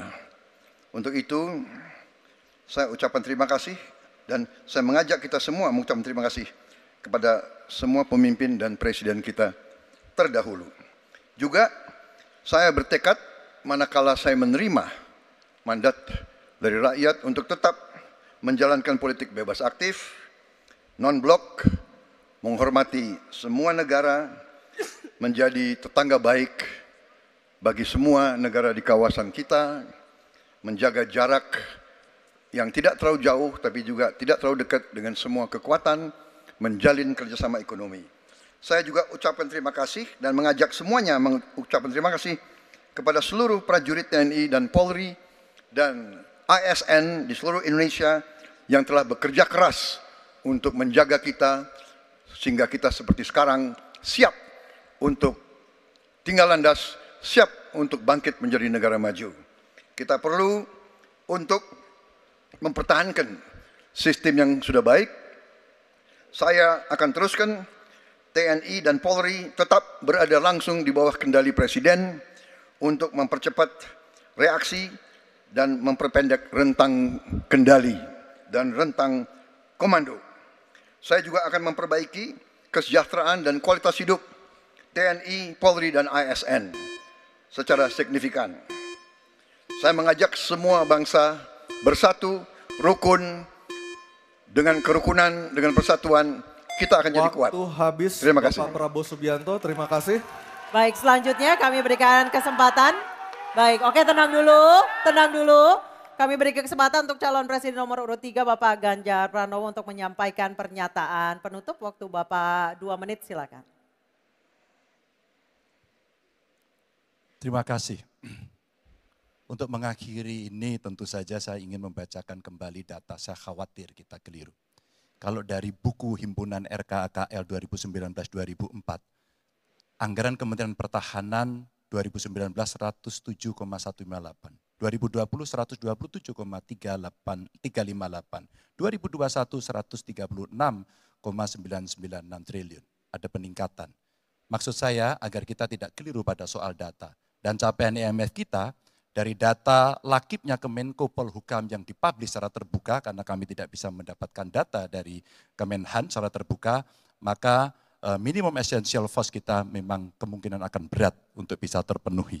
Maka Bapak Ibu, dalam konteks politik luar negeri kita, maka otonomi strategis menjadi begitu penting untuk meredefinisi dari politik kita yang bebas aktif.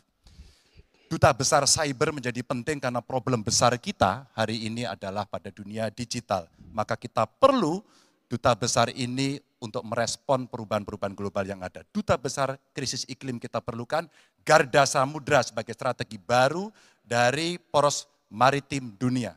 100% pesawat kita mesti siap tempur, alutsista kita mesti siap tempur, dan zero tolerance untuk kecelakaan pada alutsista kita. Kekuatan pertahanan Indonesia di angkatan cyber akan kita tingkatkan, dan anggaran pertahanan hingga 2% dari PDB. Keamanan mendorong pada profesionalisme kepolisian yang mau tidak mau harus kita lakukan. Badan Cyber Polri kita dorong sampai satuan baru di setiap Polda untuk TPPO, kekerasan terhadap perempuan dan anak. Tentu kesejahteraan prajurit dan keluarga menjadi begitu penting untuk mendapatkan perhatian. Dan beasiswa kuliah untuk anak prajurit dan bayangkara yang membutuhkan perlu kita lakukan. Indonesia Garda Samudra. We are Waktu Groot. habis Bapak Ganjar Pranowo. Oke, tenang dulu. Baik, kesempatan berikutnya kami berikan kepada calon presiden nomor urut 1 Bapak Anies Baswedan menyampaikan pernyataan penutupnya dalam waktu 2 menit. Silakan Pak Anies. Sebagai Presiden Republik Indonesia, maka prioritas pertama dan terutama adalah memastikan rasa aman pada tiap keluarga dan setiap jengkal tanah Indonesia. Dan itu artinya kita memastikan bahwa mereka yang diberi tugas untuk mengamankan dipikirkan kesejahteraannya. Memastikan bahwa kenaikan gaji tiap tahun, memastikan mereka punya rumah dinas, memastikan kesejahteraannya aman. Sehingga mereka bisa konsentrasi. Siapa itu? TNI, Polri, termasuk ASN di bidang pertahanan. Itu kunci nomor 1. Yang kedua, ketika kita berbicara tentang menjaga keamanan, maka kita juga berbicara tentang bagaimana pelibatan kita di dalam kancah internasional.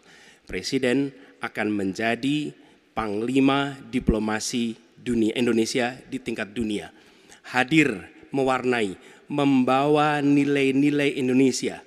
Dan seperti juga di debat ini, tidak banyak ruang diberikan untuk berbicara di forum global. 2 menit, 3 menit itulah waktunya. Tapi di situ seninya, bagaimana kompleks gagasan, kompleks ide disampaikan secara lugas. Dan ketika Indonesia menyampaikan posisinya tegas, maka kita tidak akan ragu. Kita memperjuangkan penghapusan penjajahan di muka dunia. Maka Indonesia tidak sungkan untuk mengatakan pada negara manapun, hentikan penjajahan di tanah Palestina. Dan usahakan itu lewat diplomasi ke seluruh tempat. Bukan cuma sekedar statement dari Menteri Luar Negeri, tapi serius menjajaki seluruh kekuatan.